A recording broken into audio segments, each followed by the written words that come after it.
అశ్వ సంవత్సరంలో కైలాస యాత్ర Sri Gayatri tours and travels 8977349696. ఇటీవల కొంత వ్యాపారం మందగించింది, కాస్త ఇబ్బందికర పరిస్థితులు వచ్చాయంటున్నారు. ఎందుకు మీ వ్యాపారం తగ్గించినందుకు అంటే ప్రభుత్వాల నుంచి ఏమైనా ఇబ్బందులు వచ్చాయి? 2013 నుంచి ఆ ఫ్యాక్టరీలో దాదాపు 70 కోట్లు. ఎవరిని అడిగినా ఆయనకు రక్తం చేస్తుంది, ఆయన స్కెచ్ గీస్తే మిస్ కాదనే పరిస్థితి. మీరు ఒంటరిగా ఎలా తిరుగుతుంటారు నాకు అర్థం కాలేదు. ఎక్కడ చూసినా ఒంటరిగా వెళ్తుంటారు మీరు. ఆ రోజుల నుంచి కూడా మాకు దమ్ము, ధైర్యం, ఎర్రజెండా. మన పోగంటి సత్యం గారు మాత్రం ఈ ఫోన్ పట్టుకున్నాడు, నోకియా.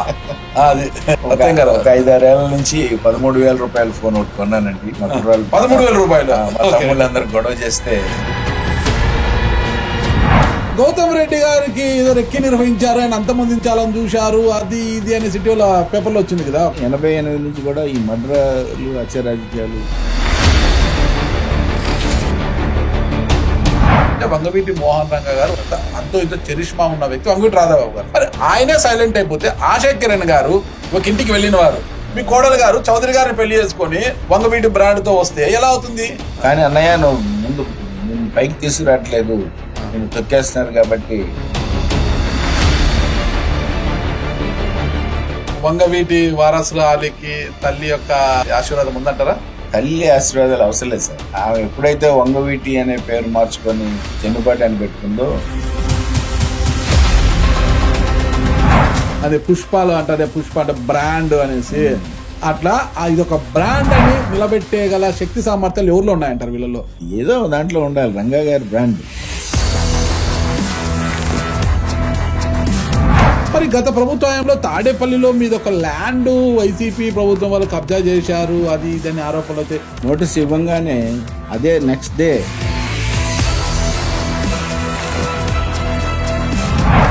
ఈ బంధువు కృష్ణ చిన్ని గారు, కొలిక్పూడి శ్రీనివాస్ గారు ఇద్దరు కలిసి పట్టు వస్త్రాలు సమర్పించిన కంచాలు లాక్కుంటున్నారు, గొడవలు పడుకుంటున్నారు. అసలు ఎలా మీకు ఏ అధికారంతో చేశారు? ప్రోటోకాల్ పెట్టారు శ్రీనివాస్ గారే. ఉగాది తర్వాత నారా లోకేష్ గారు మంత్రి కాదు, ముఖ్యమంత్రి. చంద్రబాబు గారు, పవన్ కళ్యాణ్ గారు ఢిల్లీకి వెళ్ళిపోతున్నారు, వాళ్ళు కేంద్ర మంత్రుల హోదాలో కూర్చుంటారు. ముఖ్యమంత్రి ఎవరండి? ముఖ్యమంత్రి కనుక అయ్యాడంటే 2029లోనే మళ్ళీ జగన్ సీఎం అయిపోతారు. జీ కొండూరు దగ్గర మీరు ఒక క్రిస్టియన్ ప్రాపర్టీని కబ్జా చేశారనేది ఇది మాత్రం ఒక ఎమ్మెల్యే వర్గం నుంచి వస్తున్న ఆరోపణ. ఇది కామెంట్ చేస్తే మీ ముందుకు వచ్చి కూర్చొని చేయమని పరిచయంతో నేను ఇంటర్వ్యూ అడుగుతాను ఆయన్ని, ఏంటండి ఇలా ఆరోపిస్తున్నారు మీరు, ఆయన ఏమో ఆధారాలతో వచ్చారు, నాది కాదు, వాళ్ళ రైతు వాళ్ళు కొన్నారనేసి. సత్యం గారిలో సత్యం ఉందా లేదని ఆ రోజు తెలుస్తుంది. అదే నిరూపించండి.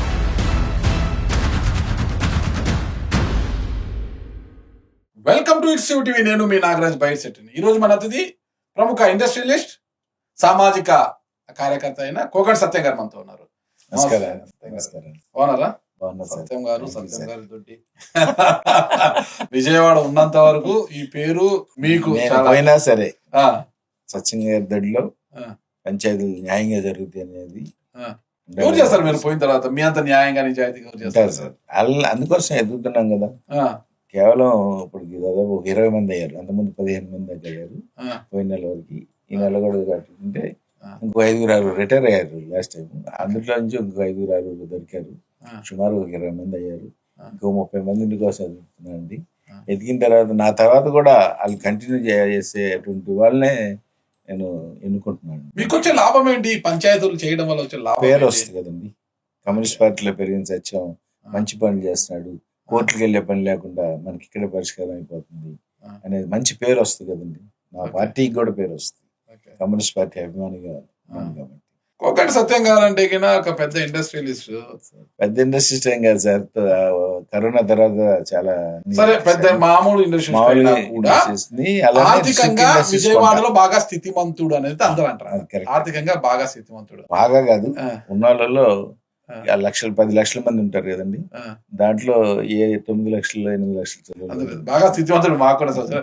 కానీ చాలా సింపుల్ గా ఒక మామూలు చిన్న ఫోన్ ఒకటి, ఇప్పటికీ టక్ టక్ అని కొట్టే ఫోన్ ఒకటి, అదే ఆ ఫోన్ ఇంకా ఇప్పటికీ కూడా ఇక్కడ ఏంటి ఫోన్ ఏంటి ఫోన్ ఇది అంటే ఇప్పటికీ కూడా నోకియా ఫోన్. కోట్లు ఉంటే ఈ కోట్లు కాదండి, ఆ కోట్లు ఉన్నాయి ఆయనతో దండిగా ఉన్నాయి అనమాట, సంచులు. చూడు సత్యం గారి దొడ్డి అంటే అదే ఉంటది అనమాట, ఒక ఎకరా ఉంటది అది. ఈ రోజు అది తీసుకున్నా కొన్ని కోట్లు, ఇక అక్కడెక్కడ స్థలాలు తీసుకున్నా కోట్లు. ఆర్థికంగా బాగా ఉన్న వ్యక్తి చూడండి ఈ ఫోన్ వాడుతుంది. మనం వాడతామా? ఆయనతో పోల్చుకుంటే నాతో ఈ కోట్లు ఉన్నాయి తప్ప ఈ కోట్లు లేవు. కానీ సత్యం గారు ఈ ఫోన్ వాడుతున్నారు చూడండి, ఎంత సింపుల్ గా ఉన్నారు ఆయన. ఏంటి అసలుకి ఈ ఫోన్ మీరు వాడతారా ఇప్పుడు? ఎవ్వరు. నేను మొన్న వచ్చేటప్పుడు అండి ఈడ మాదాపూర్ సిగ్నల్ దగ్గర చూశాను, భిక్షకర్త ఒక ఆమె అడుక్కుంటూ ఫోన్ లో టచ్ స్క్రీన్ టక్ టక్ టక్ కొట్టి ఫోన్ చేస్తుంది. నాకు ఆశ్చర్యం అనిపించింది. అలాంటి పరిస్థితులు ఉన్నాయి. కానీ మన కోగంటి సత్యం గారు మాత్రం ఈ ఫోన్ పడుతున్నారు, నోకియా. అది ఇది ఆయనలో ఉన్న ప్రత్యేకత. సత్యం గారు ఒక 5-6 ఏళ్ల నుంచి 13,000 రూపాయల ఫోన్ ఒకటి కొన్నానండి. మా కుర్రాళ్ళు 13,000 రూపాయలు. మా తమ్ముళ్ళందరూ గొడవ చేస్తే, ఎందుకంటే వాట్సాప్ ఉండాలి కాబట్టి వాళ్ళందరూ గొడవ చేస్తే ఆ ఫోన్ ఒకటి కొన్నానండి. 13,000 రూపాయలు. 13,000 టచ్ ఫోనే కదా సార్, టచ్ ఫోన్. దాంట్లో కూడా వేల ఫోన్లు, నా 8,000 కాంటాక్ట్స్ ఉంటాయి దాంట్లో. మరి మీలాంటి పెద్దలు ఇంటర్వ్యూ ఇచ్చినప్పుడు నాగరాజు గారే సరైన జర్నలిస్ట్ అని చెప్పేసి చాలా మంది నాకు కామెంట్స్ పెడతారు. నాగరాజు గారు మంచి జర్నలిస్టులు ఉన్నారు మార్కెట్ లో, ఏం లేదు ఉన్నారు, ఒకరికి మించిన వారు ఒకరు ఉన్నారు. ఎవరు అభిమానం అడిగే తత్వం ఈ విధంగా అందరూ అడగరు ఈ రోజున పొలిటీషియన్స్ ని. అంతకన్నా ఎక్కువగా అడుగుతున్నారంటే సరైన జర్నలిస్ట్ గా నేను భావిస్తున్నాను. ఏంటి అసలు ఎప్పుడు కూడా మీరు సక్సెస్, మీకు మంచి ఫ్యాక్టరీస్ ఉన్నాయి, స్టీల్ ఫ్యాక్టరీస్ అవి ఇవి అంటారు. ఇటీవల కొంత వ్యాపారం మందగించింది, కాస్త ఇబ్బందికర పరిస్థితులు వచ్చాయంటున్నారు. ఎందుకు మీ వ్యాపారం తగ్గించినందుకు, అంటే ప్రభుత్వాల నుంచి ఏమైనా ఇబ్బందులు వచ్చాయి? కాదు సార్, కరోనా దగ్గర నుంచి కొంత 2013 నుంచి ఆ ఫ్యాక్టరీలో దాదాపు 70 కోట్లు కాజేసి పారిపోయిన వాళ్ళకి సపోర్ట్ చేసిన గురించి మా ఉమ్మగానండి అప్పుల్లో పాపం మళ్ళీ సర్దడానికి ప్రయత్నించాడు, కానీ అతని వల్ల కూడా కాలేదు. అప్పుడు కొంత నష్టపోయాం, ఒక ఫ్యాక్టరీ మొత్తం పడిపోయింది. అట్లనే కొన్ని జిఎస్టీ రావడం వల్ల కొన్ని ఫ్యాక్టరీలు మొత్తం పడిపోయింది. ఓన్లీ ఒక ఫ్యాక్టరీ రావులపాలెంలో రన్ అవుతుంది. అట్లనే ఇప్పుడు కొత్తగా ఏఆర్సీ నుంచి, అలానే బ్యాంక్స్ నుంచి, ఎస్ఎఫ్సి నుంచి, కొత్త ఏం కాదు, అంతకుముందు ఏంటంటే సంవత్సరానికి ఎక్కడైనా ఒక ఫ్యాక్టరీ 2 ఫ్యాక్టరీ వాడుతుండేవాళ్ళు అండి. Sick industries, state finance corporation నుంచి కానీ, ఐడిబిఐ నుంచి కానీ, ఇట్లా బ్యాంకుల నుంచి ఆక్షన్లో పడుతున్నానండి, చేస్తున్నాను వ్యాపారం. ఎందుకంటే దాన ధర్మాలు సంవత్సరానికి 2 కోట్ల వరకు నాకు అవుతాయండి. మరి అయ్యన్నా సంపాదించాలి కదా. ఉన్న ఆస్తులు మీరు ఇందాక అన్నట్టుగా ఉన్నాయి కదా, అవి అయితే పిల్లలకు ఉంటాయి. అసలు మొన్న మధ్య బెంగళూరులో ఒక ప్రాపర్టీ అమ్మానండి అమ్మవారి సాక్షిగా. అమ్మిన తర్వాత కొంచెం ఫ్రీ అయ్యి దాన ధర్మాలు ఇంకా పెంచాను నేను. ఇంకా అవునా? దాన ధర్మాలు చేసుకుంటా పోతే మళ్ళీ మీకు ఇట్లా ఆదాయం తగ్గిపోయినట్టు దాన ధర్మాలు చేసుకుంటా పోతే మళ్ళీ మీకేంటి వచ్చే? ఉన్నాయి, ప్రాపర్టీస్ ఉన్నాయి, ఏదో అక్కడ ఫ్యాక్టరీ, అక్కడ బిడ్డలకి ఏం పెడతారు? ఉన్నాయి కదండి, అవి చాలు వాళ్ళకి. అవి చాలా. ఎందుకంటే మా తల్లిదండ్రులు జన్మ ఇచ్చారు, మా అదృష్టం. డబ్బు ఏమి ఇవ్వకపోయినా కానీ డబ్బు సంపాదించుకునే అవకాశం అమ్మవారు ఇచ్చారు నాకు. కాబట్టి పిల్లల గురించి ఆలోచించాల్సిన అవసరం లేదు. ఉన్న ప్రాపర్టీస్ మీరు చెప్పినట్టుగా నా 5 పిల్లలు, నా బామ్మర్దికి 3, నాకు 2, 5 నాకు సమానం. నాకు 5 పిల్లలు అని నేను చెప్పుకుంటాను, ఆయన కూడా 5 పిల్లలు అని చెప్పుకుంటారు. అదృష్టం అది. కాదు, కోగంటి సత్యం గారు అంటే విజయవాడలో ఎవరు, ఆయనకు ఒక రక్త చరిత్ర ఉంది వెనకలా అంటారు అనమాట. ఆయనకు ఒక రక్త చరిత్ర ఉంది, ఆయన ఒక డాన్ అన్నట్లు మాట్లాడతారు అనమాట. సరే, కొన్ని మర్డర్ కేసులు అవన్నీ వచ్చాయి, వాస్తవమా లేదనేది కోర్టులు తీర్పించేది. అది ఆ రక్త చరిత్ర ఉన్నా నేను చూసిన చాలా సార్లు 2-3 సార్లు నేను బెంగళూరు ఎయిర్పోర్ట్ లో మిమ్మల్ని చూడడం జరిగింది, హైదరాబాద్ ఒకసారి ఎయిర్పోర్ట్ లో చూడడం జరిగింది, అవుట్ సైడ్ హైదరాబాద్ కూడా చాలా సార్లు చూశాను మిమ్మల్ని. ఇక్కడ నేను ఒక్కరే వెళ్తుంటారు, మీరు సింపుల్ గా, చాలా సింపుల్ గా ఒక సూట్ కేసు పెట్టుకుని ఒకరే వెళ్తుంటారు. మీ పక్కన మంది మార్బలం ఏముండదు. రక్త చరిత్ర ఎవరికైనా మరకలు ఉంటే ఖచ్చితంగా వెనకాల 10 మంది ఉంటారంట. ఎందుకంటే తన ప్రాణాలను రక్షించుకోవడానికి సెక్యూరిటీ పెట్టుకుంటారు, వాళ్ళు అనుచరులను పెట్టుకుని తిరుగుతుంటారు. కానీ రక్త చరిత్ర ఉంది అని ఎవరిని అడిగినా ఆయనకు రక్త చరిత్ర ఉంది, ఆయన స్కెచ్ గీస్తే మిస్ కాదనే పరిస్థితి. మీరు ఒంటరిగా ఎలా తిరుగుతుంటారు నాకు అర్థం కాలేదు. ఎక్కడ వచ్చినా ఒంటరిగా వెళ్తుంటారు మీరు. నాకు అమ్మవారు ఇచ్చిన ధైర్యం అండి. కమ్యూనిస్ట్ పార్టీలో పెరిగాం కాబట్టి ఆ ధైర్య సాహసాలు మాకు కమ్యూనిస్ట్ పార్టీ నుంచి కొంత. అమ్మవారు అంటారు, కమ్యూనిస్ట్ అంటారు, చాలా కన్ఫ్యూజన్ లేదు, చెప్పండి మీరు. దాని కమ్యూనిస్ట్ పార్టీలో పెరగటం వల్ల ఈ క్రమశిక్షణ, అమ్మవారి ఆశీస్సుల వల్ల పెరగటం. అది ఎలా అంటే ఒక రక్త చరిత్ర ఉన్న మనిషికి ఖచ్చితంగా మంది మార్బలం ఉండాలి. మరి మీకు ఎందుకు సింపుల్ గా తిరుగుతా అంటారు మీరు? చరిత్ర ఏం లేదండి, ఓన్లీ నేను డబ్బులు తీసుకోకుండా పంచాయతీలు చేసేవాడిని. దాదాపు 40 ఏళ్ళ మట్టి చేస్తున్నాము. అంతకుముందు ఒక 20 ఏళ్ళు మా అన్నయ్యలు చేశారు. అందరూ నలుగురు కూడా కమ్యూనిస్ట్ పార్టీ. ఆ రోజుల నుంచి కూడా మాకు దమ్ము ధైర్యం ఎర్రజెండా. ఆ ఎర్రజెండా వల్ల ఒకటి. రెండోది రక్త చరిత్ర అనేది ఈ డబ్బులు తీసుకొని పంచాయతీలు చేసేవాళ్ళు కొంతమంది మా మీద పేపర్ల వాళ్ళకి, పెద్ద పెద్ద పేపర్ల వాళ్ళకి డబ్బులు ఇచ్చి నా మీద ఒక విజయవాడ చెందిన దళపతి అని చెప్పేసి ఈనాడులోనే రాయించారు. అంటే ఎంత దుర్మార్గమైన ఆలోచనలు ఆలోచించేవాళ్ళు, పంచాయతీలు చేసేవాళ్ళు, డబ్బులుగా విజయవాడలో విజయవాడకి చెందిన దళపతి. అతను ఏది చెప్తే అదే అవుద్ది, అతను ఏది అనుకుంటే అదే అవుద్ది, ఏదైనా సాధించగలడు ఆయన, అది ఇదని చెప్పి రామోజీరారే మమ్ముట్టి గారు పెట్టినందుకు ఆయనకి ధన్యవాదాలు, ఆయన విప్లవ జోహార్లు కూడా తెలియజేసుకుంటారు. Okay okay.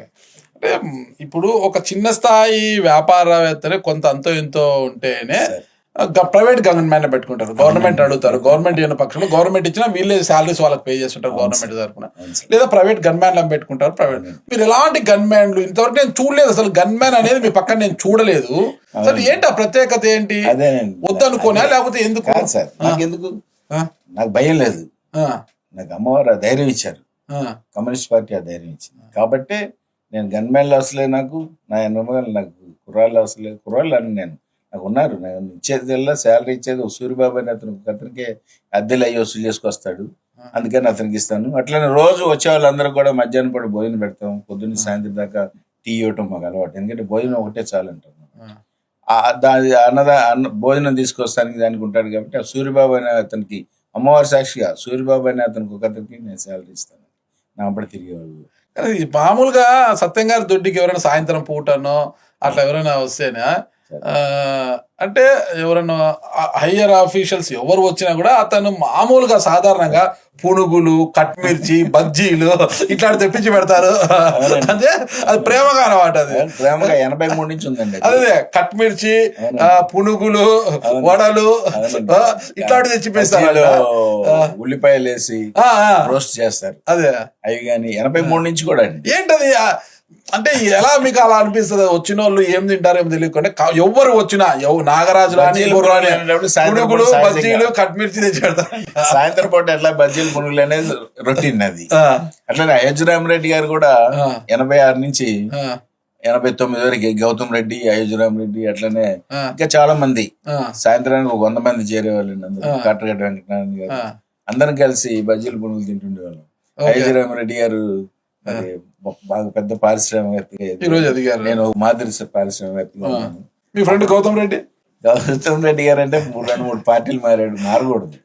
కమ్యూనిస్ట్ పార్టీలో పెరిగాడు. కమ్యూనిస్ట్ పార్టీలో 3 సార్లు మేము కార్పొరేటర్ సీట్ ఇచ్చాము. మా పార్టీలో కమ్యూనిస్ట్ పార్టీలో పెరిగాడు. 3 సార్లు 15 సంవత్సరాల పాటు కార్పొరేటర్ గా చేశాడు. కానీ కాంగ్రెస్ లోకి వెళ్ళటం, తర్వాత వైఎస్ఆర్ పార్టీలోకి వెళ్ళటం నాకైతే నచ్చలేదు. మా పార్టీలో నుంచి బయటికి వెళ్ళారంటే వాళ్ళు బాగా సంపాదించుకోవడం కోసం వెళ్తారని చెప్పి. మీకు రక్త జరుగుతుందా, అది ఇది దళపతి అది పేపర్లే రాశాయి కదా, మీకు ఎలాంటి థ్రెట్ లేదు, హ్యాపీగా తిరుగుతున్నారు. మరి గౌతమ్ రెడ్డి గారికి ఏదో రెక్కి నిర్వహించారు, ఆయన అంతమందించాలని చూశారు, అది ఇది అనే సిటీలో పేపర్లో వచ్చింది కదా ఒక 6 నెలల క్రితం అట్లా వరకు. మరి ఏంటది? కరెక్ట్ గా సార్.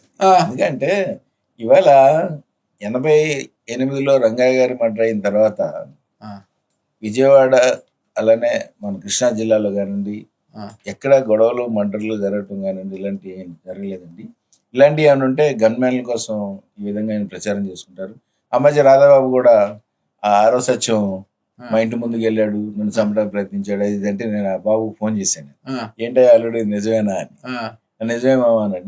నేను నమ్మట్లేదయ్యా, నెహ్రూ గారు కూడా లేరు కదా, ఆయన కూడా చచ్చిపోయారు కదా, నేను నమ్మట్లేదయ్యా అని చెప్పి. 6వ సత్యంకి అంత సీన్ ఉందంటారా? లేదు సార్, లేదు. అంటే వంగవీటి రాధా గారి మీద అటాక్ చేసేంత లేదు సార్ సీన్ 6వ సత్యంకి ఉంది. అసలు ఎవరికి అవసరం కూడా లేదు, మా ఇంటి మీద అటాక్ చేసే అవసరం కూడా ఎవరికి లేదు. అందులో నెహ్రూ గారు లేరు. నెహ్రూ గారు ఉన్నా సరే చేయాలనుకుంటే అంత ముందే చేసి ఉండేవాళ్ళు వాళ్ళు. కానీ 88 నుంచి కూడా ఈ మర్డర్లు, హత్య రాజకీయాలు, నెహ్రూ గారు కూడా స్లో అయిపోయారు. కాబట్టి ఆయన చనిపోయిన తర్వాత కూడా అంత సీను లోకి, మర్డర్లోకి, రక్త చరిత్రలోకి అవినాష్ బాబు కూడా రాడు. 6వ సత్యం అంత సీన్ లేదని చెప్పేసి, లేదనే ఉద్దేశంతో నేను బాబుకి ఫోన్ చేసి కూడా రాధాబాబుని అడిగితే లేదు జరిగింది ఇది అన్నాడు. లేదు నాన్న నేనైతే నమ్మట్లేదయ్యా, సరే ఉంటానన్న అని చెప్పేసి పెట్టేసింది. ఉమ్మడి రాష్ట్రానికే వంగవీటి మోహన్ రంగా గారు ఒక వంగవీటి బ్రాండ్. ఒక బ్రాండ్ క్రియేట్ చేశాడు. వంగవీటి అంటేనే ఉమ్మడి రాష్ట్రంలో తెలియని వారు లేరు. అలాంటి బ్రాండ్, ఆ బ్రాండ్ ఈ రోజు కాపాడుకోవడానికి ఆపసోపాలు పడుతున్నారు. రాధాబాబు సైలెంట్ అవ్వడానికి ఎలాంటి పదవి లేదు, అక్కడ లేదు ఇక్కడ లేదు, ఊరు ఖాళీగా ఉన్నాడు.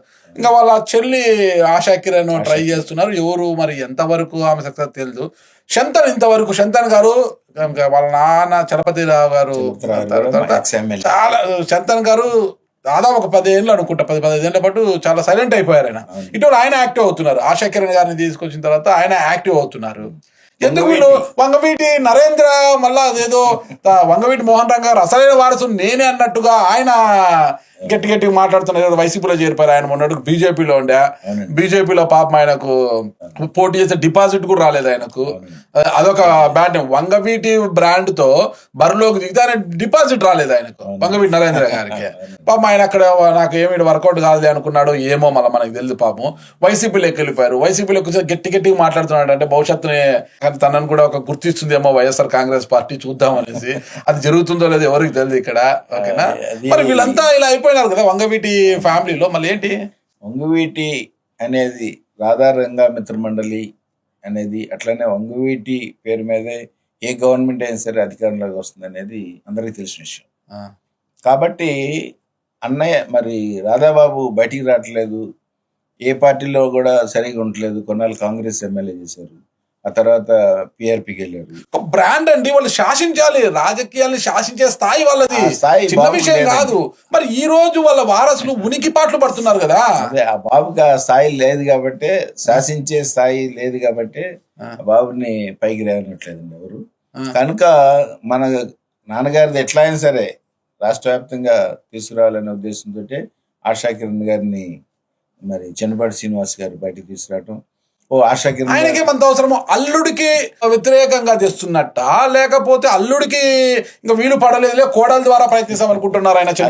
వీలు పడలేదులే కోడల ద్వారా ప్రయత్నిద్దాం, వంగవీటి రాధా రంగా మిత్ర మండలి నిలబెడదాం, కాపు కులాన్నే కాకుండా రంగా గారి అభిమాన సంఘాలను కూడా నిలబెడదాం అనే ఉద్దేశంతో ఆయన తీసుకొచ్చారు. కానీ అట్లా శ్రీనివాస్ గారు ఏదో వైజాగ్ ప్రోగ్రామ్ చూస్తున్నది కదా. లేదండి, ఆ అమ్మాయి ఇంకా లైన్ లో ఉన్నారు ఇప్పుడు కూడా. అంటే ఇప్పుడు చెప్పాలంటే వంగవీటి మోహన్ రంగా గారు, వంగవీటి రాధా గారి తర్వాత అంతో ఇంతో చరిష్మా ఉన్న వ్యక్తి వంగవీటి రాధాబాబు గారు. దాంట్లో డౌట్. మంచి సరే ఆయన పార్టీలు గుర్తించుకుని ఆయన పదవి ఇవ్వకపోవచ్చు కాక, కానీ ఆయనకు మంచి చరిష్మా ఉంది రాష్ట్రంలో. వంగవీటి రాధా అంటే ఖచ్చితంగా, చిన్న రాధా గారు అంటే మంచి ఫాలోయింగ్ ఉంది, ఈ రోజు కూడా మంచి అభిమానం ఉంది ఆయన. మరి ఆయనే సైలెంట్ అయిపోతే ఆశా కిరణ్ గారు ఒక ఇంటికి వెళ్ళిన వారు, ఆ వివాహం చేసుకుంది కూడా ఎవరు, మీ చౌదరి గారనే. మళ్ళీ నాకు నిన్న పొద్దునే తెలిసిందండి, నిన్న పొద్దున ఆమె చౌదరి గారినే చేసుకున్నారు. చౌదరిని పెళ్లి చేసుకొని ఆవిడ మీకు కోడలే కదా, మీ కోడలు గారు చౌదరి గారిని పెళ్లి చేసుకొని మళ్ళా కాపులు అదంటూ ఇదంటూ వంగవీటి బ్రాండ్ తో వస్తే ఎలా అవుతుంది? అంటే రంగా గారికి కాపు కమ్మ అనే ఫీలింగ్ లేదు కాబట్టి. అందులో రంగా గారే కాదు, రాధా గారు బ్రతికున్నప్పుడు కూడా విజయవాడ బహిష్కరిస్తే పటమటలంకలో చెన్నుపాటి శాస్త్రి గారి ఇంట్లో ఉండటం జరిగింది. అట్లానే ఎలమంచిలి నాగేశ్వరరావు ఇంట్లో కొన్నాళ్ళు ఉండటం జరిగింది. మొత్తం కమ్మారింట్లో. అట్లా కమ్మ అనేది పెళ్లి చేసుకుంది అమ్మాయి మన ఆశా కిరణ్ గారు అనేది నాకు నిన్న పొద్దున్నే తెలిసింది. అయినా సరే ఆయనకి రంగా గారికి కులం లేదు కాబట్టి ఏ కులాన్ని అయినా చేసుకోవచ్చు. కాబట్టి ఈ ఎలాగోలా ఈ వంగవీటి అనేది నిలబెట్టాలి. లేకపోతే ఇప్పుడు పవన్ కళ్యాణ్ గారు ఏమనుకుంటున్నారు, కాపులంతా నా వెనకమాలే ఉన్నారు, రంగా బ్యాచి మొత్తం రంగా రాధా మిత్ర మండలిలో కూడా నాతోటి పాటే ఉన్నారు అని చెప్పేసి ఆయన అనుకుంటున్నారు. కానీ అందరూ లేరండి, ఆయన ఫ్యాన్స్ మాత్రం ఉన్నారు. ప్రతిమ వాళ్ళందరూ కూడా ఆ పార్టీ బలపరిచింది కాబట్టి ఒక కాపుగా మన కాపు ఆయన వచ్చాడు, సీఎం అవుతాడని చూద్దాం అనే ఉద్దేశంతో అందరు కలిసి చేయబట్టే మొన్న కూటమి ప్రభుత్వం వచ్చిందండి. ఓకే, ఇప్పుడు వంగవీటి ఫ్యామిలీ అక్కడక్కడ కాకోకుండా ఎవరికి స్థాయిలో వారు ఉనికి పాటలు పడుకోకుండా అందరూ ఒకే ప్లాట్ఫామ్, ఏదో ఒక పార్టీ, వైసీపీనా, టీడీపీనా, జనసేననా, బీజేపీనా, వంగవీటి రాధాబాబు గారు కావచ్చు, వంగవీటి నరేంద్ర గారు కావచ్చు, ఆశా కిరణ్ గారు కావచ్చు, చందన్ గారు కావచ్చు, చెన్నుపాటి శ్రీను గారు అంటే వాళ్ళు మళ్ళీ వేరే, వాళ్ళు వేరే. ఈ వంగవీటి మోహన్ రంగా గారి యొక్క వారసత్వం ఏదైతే ఉందో, వాళ్ళ అన్నదమ్ముల పిల్లలు కావచ్చు, వీళ్ళందరూ కూడా ఒకే తాటిపై ఉండి ఒకే పార్టీలో ఉంటే చాలా బలం ఉంటుంది కదా వీళ్ళకు. ఎందుకు ఎవరి పార్టీకి వాళ్ళు ఇదైపోయారంటారు? ఆ అమ్మాయి రాజకీయాలకు రావడం రాధాబాబుకి ఇష్టం లేదు కాబట్టి నువ్వు వద్దమ్మా నేను ఉన్నాను కదా అని చెప్పి అంటున్నారు. కానీ అన్నయ్య నువ్వు ముందు నిన్ను పైకి తీసుకురావట్లేదు, నిన్ను తొక్కేస్తున్నారు కాబట్టి నేను వచ్చాను, మనందరం కలిసి ప్రయాణిద్దాం అని చెప్పే ఉద్దేశంతో అమ్మాయి కూడా మాట్లాడటం జరిగింది, నాకు కూడా చెప్పింది, నాతో కూడా మాట్లాడుతుంది. అట్లనేమ్మా నాకు కూడా చాలా ఇష్టం రాధారంగ మిత్రమండలి, ఎందుకంటే మా సిపిఎం పార్టీకి అనుకూలంగా ఉండేవాళ్ళు. అందుకని నాకు కూడా ఇష్టం కాబట్టి మీరు రావడం మంచిదమ్మా, మీరు రండి, నా సహాయ సహకారాలు ఎప్పుడు మీకు ఉంటాయి అని చెప్పాను. అలానే మావయ్య వస్తాను, తప్పకుండా చిజవాడ వచ్చి కలుస్తానని చెప్పి వారం 10 రోజుల నాడు కూడా ఫోన్ చేసి మాట్లాడిందండి. ఆఫీస్ కూడా ఓపెన్ చేస్తున్నారంట, ఆఫీస్ గాంధీనగర్లో ఆఫీస్ చూస్తున్నారండి. అట్లనే నిన్న ఇక్కడ బ్యానర్స్ చూశానండి విజయవాడలో.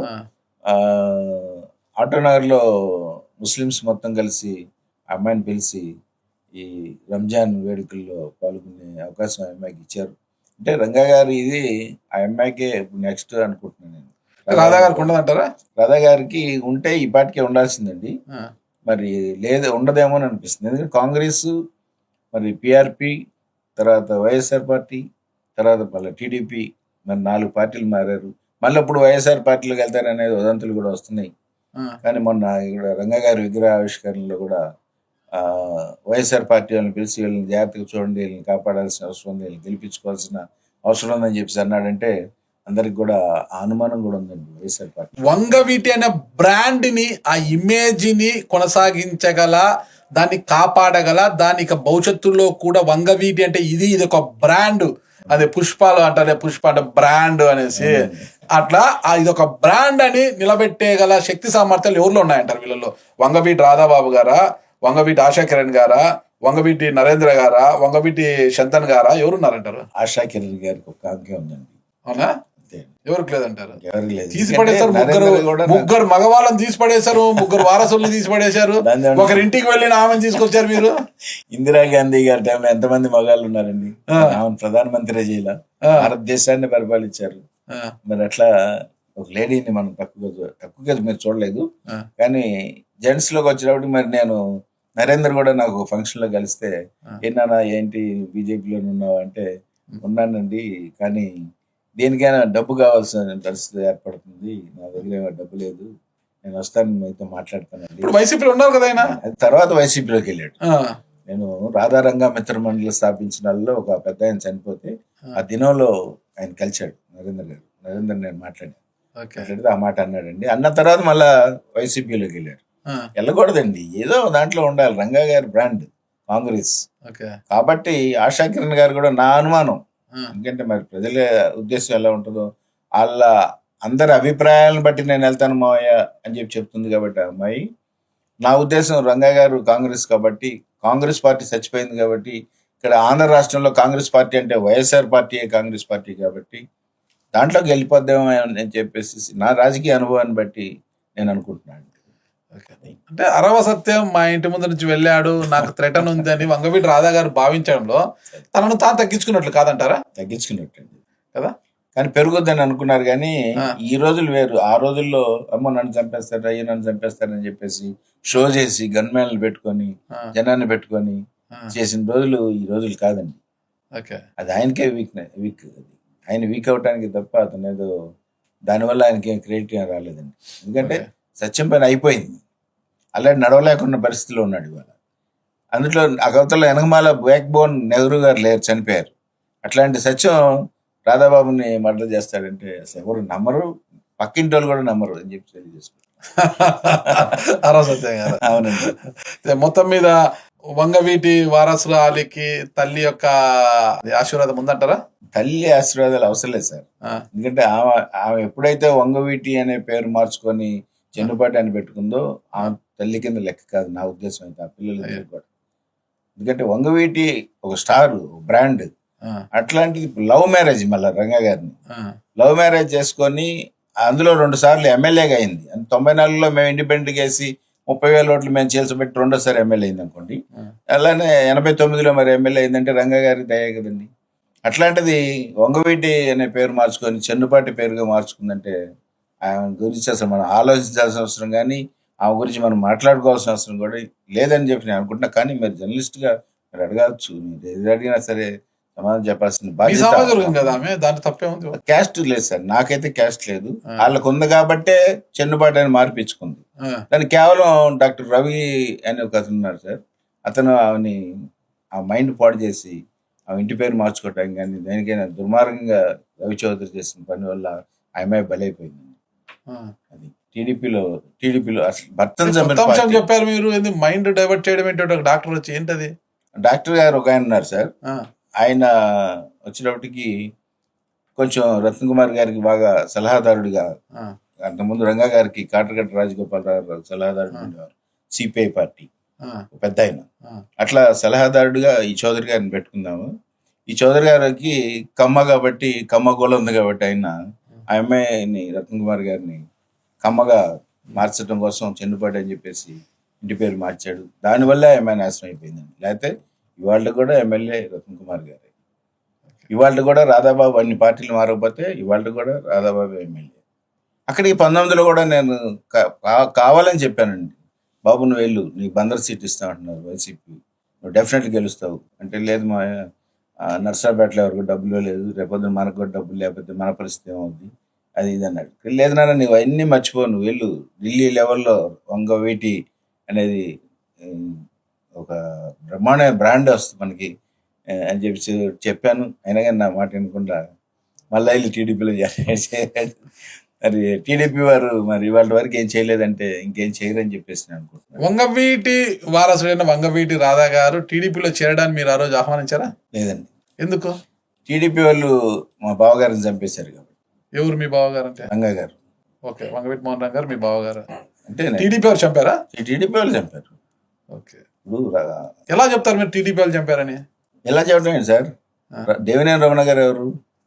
అలానే అందులో ముద్దాయిలు అందరూ ఎవరు? టీడీపీ వాళ్ళే. అందులో కోడెల శివప్రసాద్ గారి పాత్ర, అట్లానే ఇంకా కొంతమంది పెద్దవాళ్ళ పాత్ర, ఇంకా ఇప్పుడు ఉన్న పెద్దవాళ్ళు కూడా వాళ్ళ పాత్రలు ఉన్నారు. మాకు తెలుసు, నాకు తెలియదండి, తెలియక అడుగుతున్నా. మీకు తెలుసు, ప్రజలందరికీ తెలుసు కాబట్టి వీళ్ళందరి పాత్రతోటే రంగా గారిని చంపగలిగారు. అందులో అమర నిరాహార దీక్ష చేస్తున్న సందర్భంలో గాంధీవాదంలో వెళ్తున్న అతన్ని చంపారంటే చాలా దుర్మార్గం. అది అటువంటి పార్టీలోకి వెళ్ళాడు చంద్రబాబు కాబట్టే బలైపోయాడని చెప్పేసి. మా నాయన హత్యకు టీడీపీకి సంబంధం లేదు రాధా గారు అన్నారు కదా. రాధా గారు అన్నారు, రాధాబాబు అన్నాడు, మా నాన్నకి పార్టీకి సంబంధం లేదు, అందులో ఉన్న వ్యక్తులు చంపారు, అందుకని నేను వెళ్ళాను ఆ పార్టీలో అని చెప్పి ఇచ్చారు. నేను ఏదో వీడియో చూశానండి. కానీ పార్టీ అండదండలతోటే చంపారు కాబట్టి పార్టీ చంపినట్టే అని చెప్పేసి నేను భావిస్తున్నాను. సరే, 88లో వంగవీటి మోహన్ రంగా గారి హత్య జరిగిందండి.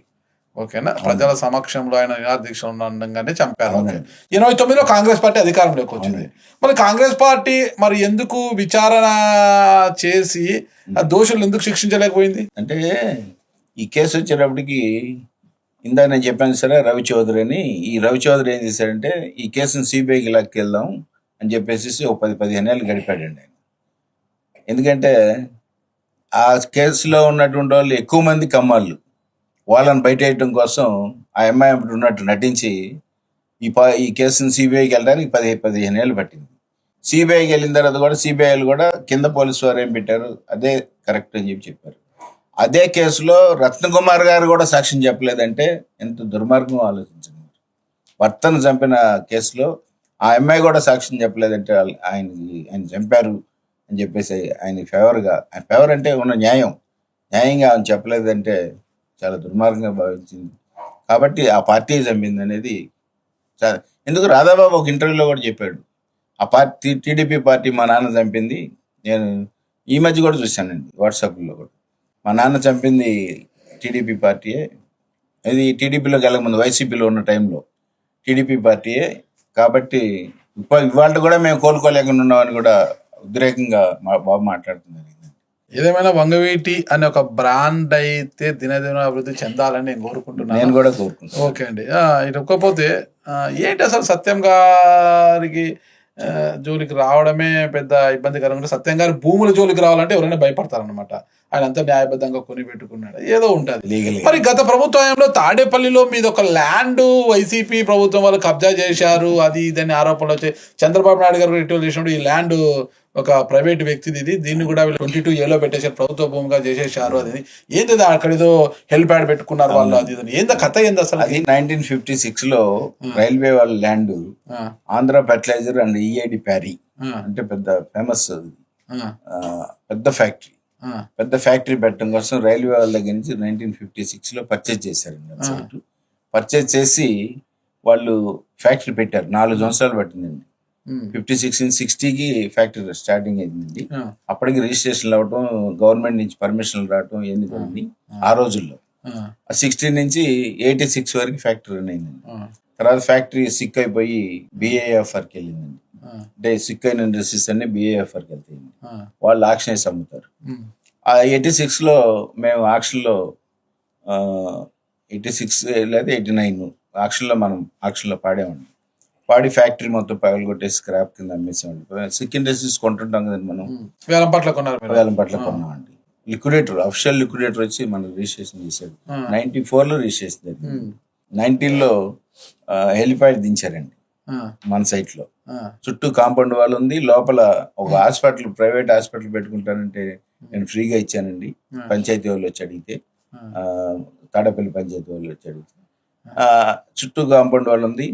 మధ్యలో ఒక గోడ కట్టేసేసి ఒక ఎకరం వదిలేసి తదిమాది 7-8 ఎకరాలు 9 ఎకరాల వరకు సుమారుగా ఆయన హెలిప్యాడ్ పెట్టుకోవటం మొదలు పెట్టారండి. వెంటనే నేను నోటీస్ ఇచ్చానండి. నేనంటే ఎవరి పేరు మీద ఉందో అది మా బంధువుల పేరు మీద ఉంది, వాళ్ళతోటి నోటీసులు ఇప్పించాను. నోటీస్ ఇవ్వంగానే అదే నెక్స్ట్ డే 22A కింద పెట్టేసి గవర్నమెంట్ ల్యాండ్ అని చెప్పేసి రాసేసి, అప్పటి వరకు ఆ రోజు వరకు కూడా మన పేర్ల మీద ఉందండి.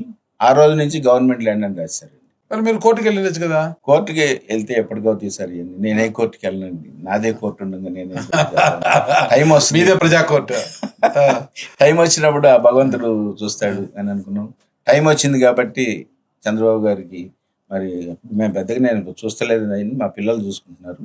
మా పిల్లలు ఎవరో వెళ్ళి కలిసి మాట్లాడి అవన్నీ చెప్తే మరి బాబు గారు ఆశ్చర్యపోయారు. ఎందుకంటే ఇంత రికార్డు ఉంది, ఇంత ప్రైవేట్ ల్యాండ్ ఎట్లా 22A కింద పెట్టారు అని చెప్పి. అట్లా 2,80,000 ఎకరాలు సుమారుగా 22A కింద పెట్టారండి మన ఆంధ్ర రాష్ట్రంలో ప్రైవేట్ ల్యాండ్స్. అంటే ఇవన్నీ కూడా కాజేయడానికి సైట్లు మొత్తం 22A కింద పెట్టారు. దాంట్లో మంద కూడా ఒకటి. అవన్నీ ఇస్తే వల్ల వారు మరి మాట్లాడారు. నాకు న్యాయం జరిగిందని చెప్పి నేను అనుకుంటున్నాను. నాకు బాబు గారు పుణ్యం అంట, నాకు న్యాయం జరిగిందని నేను అనుకుంటున్నాను. జరుగుతుంది అంటారా? జరుగుద్దండి, జరిగింది ఖచ్చితంగా. ఎందుకంటే వారే చెప్పి ఒప్పుకున్నారు. ఎందుకంటే అసెంబ్లీలో చెప్పారు, కలెక్టర్స్ మీటింగ్లో చెప్పారు, అలానే కర్నూలు పెద్ద మీటింగ్లో చెప్పారు. మరి ఫస్ట్ వారు పాస్బుక్లు ఇవ్వడానికి మొదలుపెట్టిన రోజునే మాది చెప్పారంటే ఆయనకి ధన్యవాదాలు తెలియజేసుకుంటున్నాను నేను.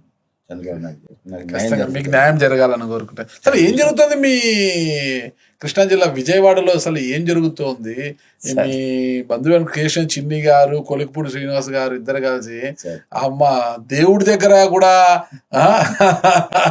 పట్టు వస్త్రాలు సమర్పించిన కంచాలు లాక్కుంటున్నారు, గొడవలు పడుకుంటున్నారు. ఏంది ఆయన నెత్తి మీద ఈయన లాక్కొని పెట్టుకుంటాడు, ఏం లేదు. ఏంది అసలు ఏం జరుగుతుంది అంటారండి? అసలుకి అంటే చిన్నపిల్లలు కొట్లాడుకుంటారు బలపం కోసమో పలకం నవ్వుతున్నారని కూడా సిగ్గుపడాలండి. ఎందుకంటే ఏదైనా ఉంటే పెద్ద ఆయన ఉన్నారు కదా, లేదు లోకేష్ బాబు గారు ఉన్నారు, పెద్ద ఆయనకు టైం దొరకకపోతే, లేదు పల్లా శ్రీనివాస్ గారు ఉన్నారు స్టేట్ సెక్రటరీ, ఆయన దగ్గర కానీ కూర్చొని మాట్లాడుకోవాలి. కానీ ఈ విధంగా అల్లరి చిల్లరలాగా, ఎందుకంటే ఒక హోదాలో ఉన్న ఎంపీ, ఒక హోదాలో ఉన్న ఎమ్మెల్యే ఈ ప్లేట్ లాక్కోవటం అంటే, వీళ్ళిద్దరు కూడా నేను ఇద్దరితో మాట్లాడానండి. వీళ్ళిద్దరు చెప్పడం ఏంటంటే ప్రోటోకాల్ ప్రకారం నేనే ఉండాలని చెప్పేసి కొలికపూడి శ్రీనివాస్ గారు అంటున్నారు. ఎంపీ గారు ఆఫీస్కి నేను వెళ్ళానండి, ఎంపీ గారితో ఫోన్లో మాట్లాడాను. తర్వాత నేను వెళ్ళానండి. వెళ్ళి అసలు మీరు ఏ ప్రోటోకాల్ ప్రకారం మీరు దాన్ని తీసుకున్నారు చెప్పండి అంటే, ఎంపీగా మేము అక్కడికి వెళ్ళంగానే ముందు ఎంపీగా కదా అని చెప్పేసి నాకు ఆయన మీద పెట్టారు, మా ఎంపీ గారి మీద. మా ఎంపీ గారి దగ్గర నుంచి కాదు నాకు రావాలని చెప్పేసి ఆయన గొడవపడ్డాడు. అందుకని ఆయన ఇచ్చేసేసి కామ్గా చిన్ని గారు పక్కన కూర్చున్నారు. కానీ మళ్ళీ వాళ్ళ మనుషులు వచ్చి లాక్కుంటాం నేను కూడా ఫోన్లో చూశానండి. నేను ఆ ప్లేట్ లాక్కోవటం అదంతా కూడా కుర్రాళ్ళు తొందరపడి. తర్వాత నేను ఎంపీ గారి ఆఫీస్కి వెళ్ళినప్పుడు అసలు ఎలా మీకు ఏ అధికారంతో చేశారు? ప్రోటోకాల్ ప్రకారం శ్రీనివాస్ గారే అక్కడ ఎమ్మెల్యే కాబట్టి ఆయన చేయాలి కదంటే, వాళ్ళు ప్రోటోకాల్ మొత్తం చూపించారండి. 7 నియోజకవర్గాల్లో కూడా ఎక్కడైనా సరే ఎంపీ ఉంటే ఎంపీదే ప్రోటోకాల్ ప్రకారం ఎంపీ ఫస్ట్ వస్తాడని చెప్పి వాళ్ళు చెప్తున్నారు. కానీ ఏదైనా కానీ ఎస్సీ అవటం వల్ల కొంచెం సులకనగా చూస్తాం. చిన్ని గారు అలాంటి వ్యక్తి కాదు కదా. చిన్ని గారు చాలా మంచివాడండి, మంచి వర్కరు. జనం అలా తయారు చేస్తున్నారు, అలా తయారవుతున్నారు. చిన్ని గారు నేనేమన్నా అన్నానా సచిన్ గారు? కేశవ్ చిన్ని గారు. నేనేమన్నా అన్నానా సచిన్ గారు? ఎప్పుడన్నా నేను నోరెత్తి మాట్లాడినా లేదు, అని చెప్పేసి ఆయన చాలా మాట్లాడాడు శ్రీనివాస్ గారు. కానీ చిన్ని గారు మాత్రం నేనేమన్నా చిన్న మాట అన్నానా సచిన్ గారు మీరు చెప్పండి అని చెప్పేసి అన్నారు పాప ఆయన. ఎందుకంటే ఆయన వాస్తవంగా ఎవరిని అనరు, ఆయన పని ఏదో ఆయన చేసుకెళ్తుంటారు. బాగా డెవలప్ చేస్తున్నారు విజయవాడ టౌన్ కాదు 7 నియోజకవర్గాలు కూడా డెవలప్ చేయాలనే ఉద్దేశం చెప్తున్నారు. వాళ్ళు ప్రోటోకాల్ అది అంటున్నారు, వీళ్ళ ప్రోటోకాల్ వీళ్ళు అంటున్నారు. ఏ ప్రోటోకాల్ ఎవరైనా సరే అక్కడ గొడవ పడటం అనేది పార్టీకి నష్టం వస్తుంది. పార్టీ గట్టిగా దీని మీద యాక్షన్ తీసుకుంటే తప్ప ఇప్పుడు కాదు. ఈ బూడిద దగ్గర గొడవల దగ్గర వచ్చినాయి చూసారండి 6-7 నెలల నాడు, అప్పుడే తీసుకొని ఉన్నట్లయితే ఈ యాక్షన్ చంద్రబాబు నాయుడు గారు కానీ పార్టీ కానీ ఈ యాక్షన్ తీసుకొని ఉన్నట్లయితే ఇవాళ మళ్ళీ ఇంకొక గొడవ అనేది జరిగేది కాదని చెప్పి నేను అనుకుంటున్నాను. సత్యం గారు, లాస్ట్ ఎన్నికల్లో మీరు అన్నారు వసంత కృష్ణ ప్రసాద్ ఎక్కువ భూ కబ్జాలు చేస్తున్నాడు, బూడిదను కాజేస్తున్నారు, మొత్తం దోచేస్తున్నాడు, గత ఎన్నికల్లో మంచివాడని నేను గెలిపించాను, ఈ వచ్చే ఎన్నికల్లో ఖచ్చితంగా ఓడిస్తాను మీరని మీరు గట్టిగా చెప్పారనమాట. ఇటీవల నేను విన్నాను మైలవరం నియోజకవర్గము జీ కొండూరు దగ్గర మీరు ఒక క్రిస్టియన్ ప్రాపర్టీని కబ్జా చేశారనేది అక్కడి నుంచి వస్తున్న ఆరోపణ. మామూలుగా సత్యం గారు అంటే అయినా భూముల గురించి దాని గురించి ఆరోపణలు వస్తూనే ఉంటాయి. ఇది మాత్రం ఒక ఎమ్మెల్యే వర్గం నుంచి వస్తున్న ఆరోపణ. ఇది మీరు ఒక భూమినే కబ్జా చేశారు క్రిస్టియన్ ప్రాపర్టీని అనేసి. అసలు ఇంత ఆస్తులు అన్ని ఉన్నాయి కదా మీకు, మళ్ళీ క్రిస్టియన్ ప్రాపర్టీని కూడా కబ్జా చేస్తారు మీరు? అన్నీ అవుతుందండి. నేను భూ కబ్జా చేసి ఉన్నట్లయితే పోయిన 5 సంవత్సరాలు ఏం చేశాడండి? నేను భవనాన్ని చేసి వదిలేసాడా? అది తప్పే కదా. కరెక్ట్. అట్లానే ఇప్పుడు నేను ఓడిస్తానని చెప్పి అన్న తర్వాత నేనేదో కబ్జా చేశాను అంటే చాలా తప్పు. దాని రికార్డు ఉందా మీతో? రికార్డు ఉందండి నాతోటి. ఓకే. ఎవరికి వెళ్ళినా రికార్డ్ అడిగి వెళ్తారు, బాగా రికార్డ్ అడిగి వెళ్తాను, లీగల్ గా ఉంటారండి. 1924 డాక్యుమెంట్ అండి. 1924 CMS church missionary society. Okay. CMS link documents. అవును సార్, అవును సార్, లింక్ డాక్యుమెంట్. వాళ్ళు అప్పుడు లింక్ డాక్యుమెంట్ 24లో కొన్న డాక్యుమెంట్. ఓకే. ఓ, డాక్యుమెంట్ నంబర్ 2842/1924. అవును సార్. ఓకే. విజయవాడ 13/1/23. ఇదేమన్నా రిజిస్టర్డ్ ఇదేమో ఇది. అంతా గొలుసురాత చూడండి, అప్పటిది ఇదంతా. ఇప్పుడు లేదు, ఇది గొలుసురాత లేదంతా. అవును సార్. ఇప్పుడు ఇంత కంప్యూటరైజ్డ్ అంతా కూడా. ఎక్కడ చూడు ఈ గొలుసురాత లేదు, ఈ గొలుసురాత ఉంది చూడండి. అవును సార్, గొలుసురాత ఉంది ఇదంతా కూడా.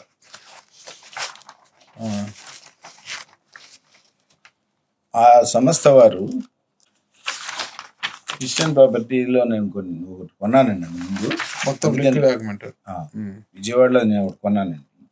దాని గురించి నాకు దీని మీద బాగా మంచి. Okay, right. వీళ్ళు 2004-2005లో కొంతమంది క్రిస్టియన్స్కి ఆ పొలం అమ్ముకున్నారండి వాళ్ళు. విద్యానగర్, అదే సార్, కొండూరు విలేజ్, విద్యానగరం. అవును sir. 2A68/2B Konduru. All sale deeds from CMS secretary to others between 24 and 25 CMS నుండి ఇతరులు కొన్ని డాక్యుమెంట్స్. అవును సార్, అవును సార్, ఇది కరెక్ట్. ఇది 2004-2005లో కొన్నారు సార్.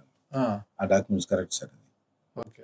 వాళ్ళు కొనుక్కున్నారు, నాకు సంబంధం. మరి ఎందుకు ఇది భూ కబ్జా మీరు కబ్జా చేశారని అంటున్నారు? నేయటం కోసం అండి. మీపై నిందేసి ఆయనకు వచ్చే లాభం ఏంటి? నేను ఓడిస్తున్నానని చెప్పి అంటున్నాను కదండి, అందుకని చెప్పేసి. అలానే అప్పటి నుంచి ఇప్పటి వరకు కూడా వాళ్ళందరూ కూడా ట్యాక్సెస్ కడుతున్నారు, వాళ్ళు అనుభవిస్తున్నారు, వాళ్ళు పొలం వ్యవసాయం చేసుకుంటున్నారు.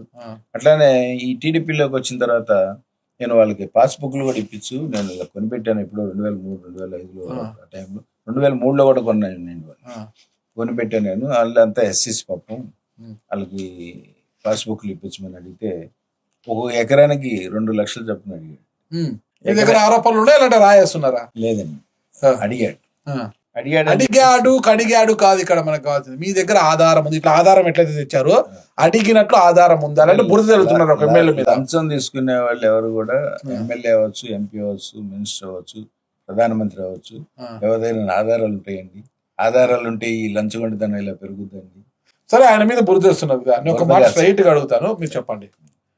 కోగంటి సత్యం అనే నేను నా కష్టార్జితంతో నేను చెమటోర్చి సంపాదించిన సంపాదనతోనే ఆస్తులు కూడబెట్టాను తప్పితే ఏ వర్గానికి చెందిన ఒక సెంటు భూమిని కూడా నేను ఇంతవరకు కబ్జా చేయలేదు అని మీరు నమ్మిన అమ్మవారి సాక్షిగా చెప్పండి. నేను నమ్మే అమ్మవారి సాక్షి అని చెప్తున్నాను అండి.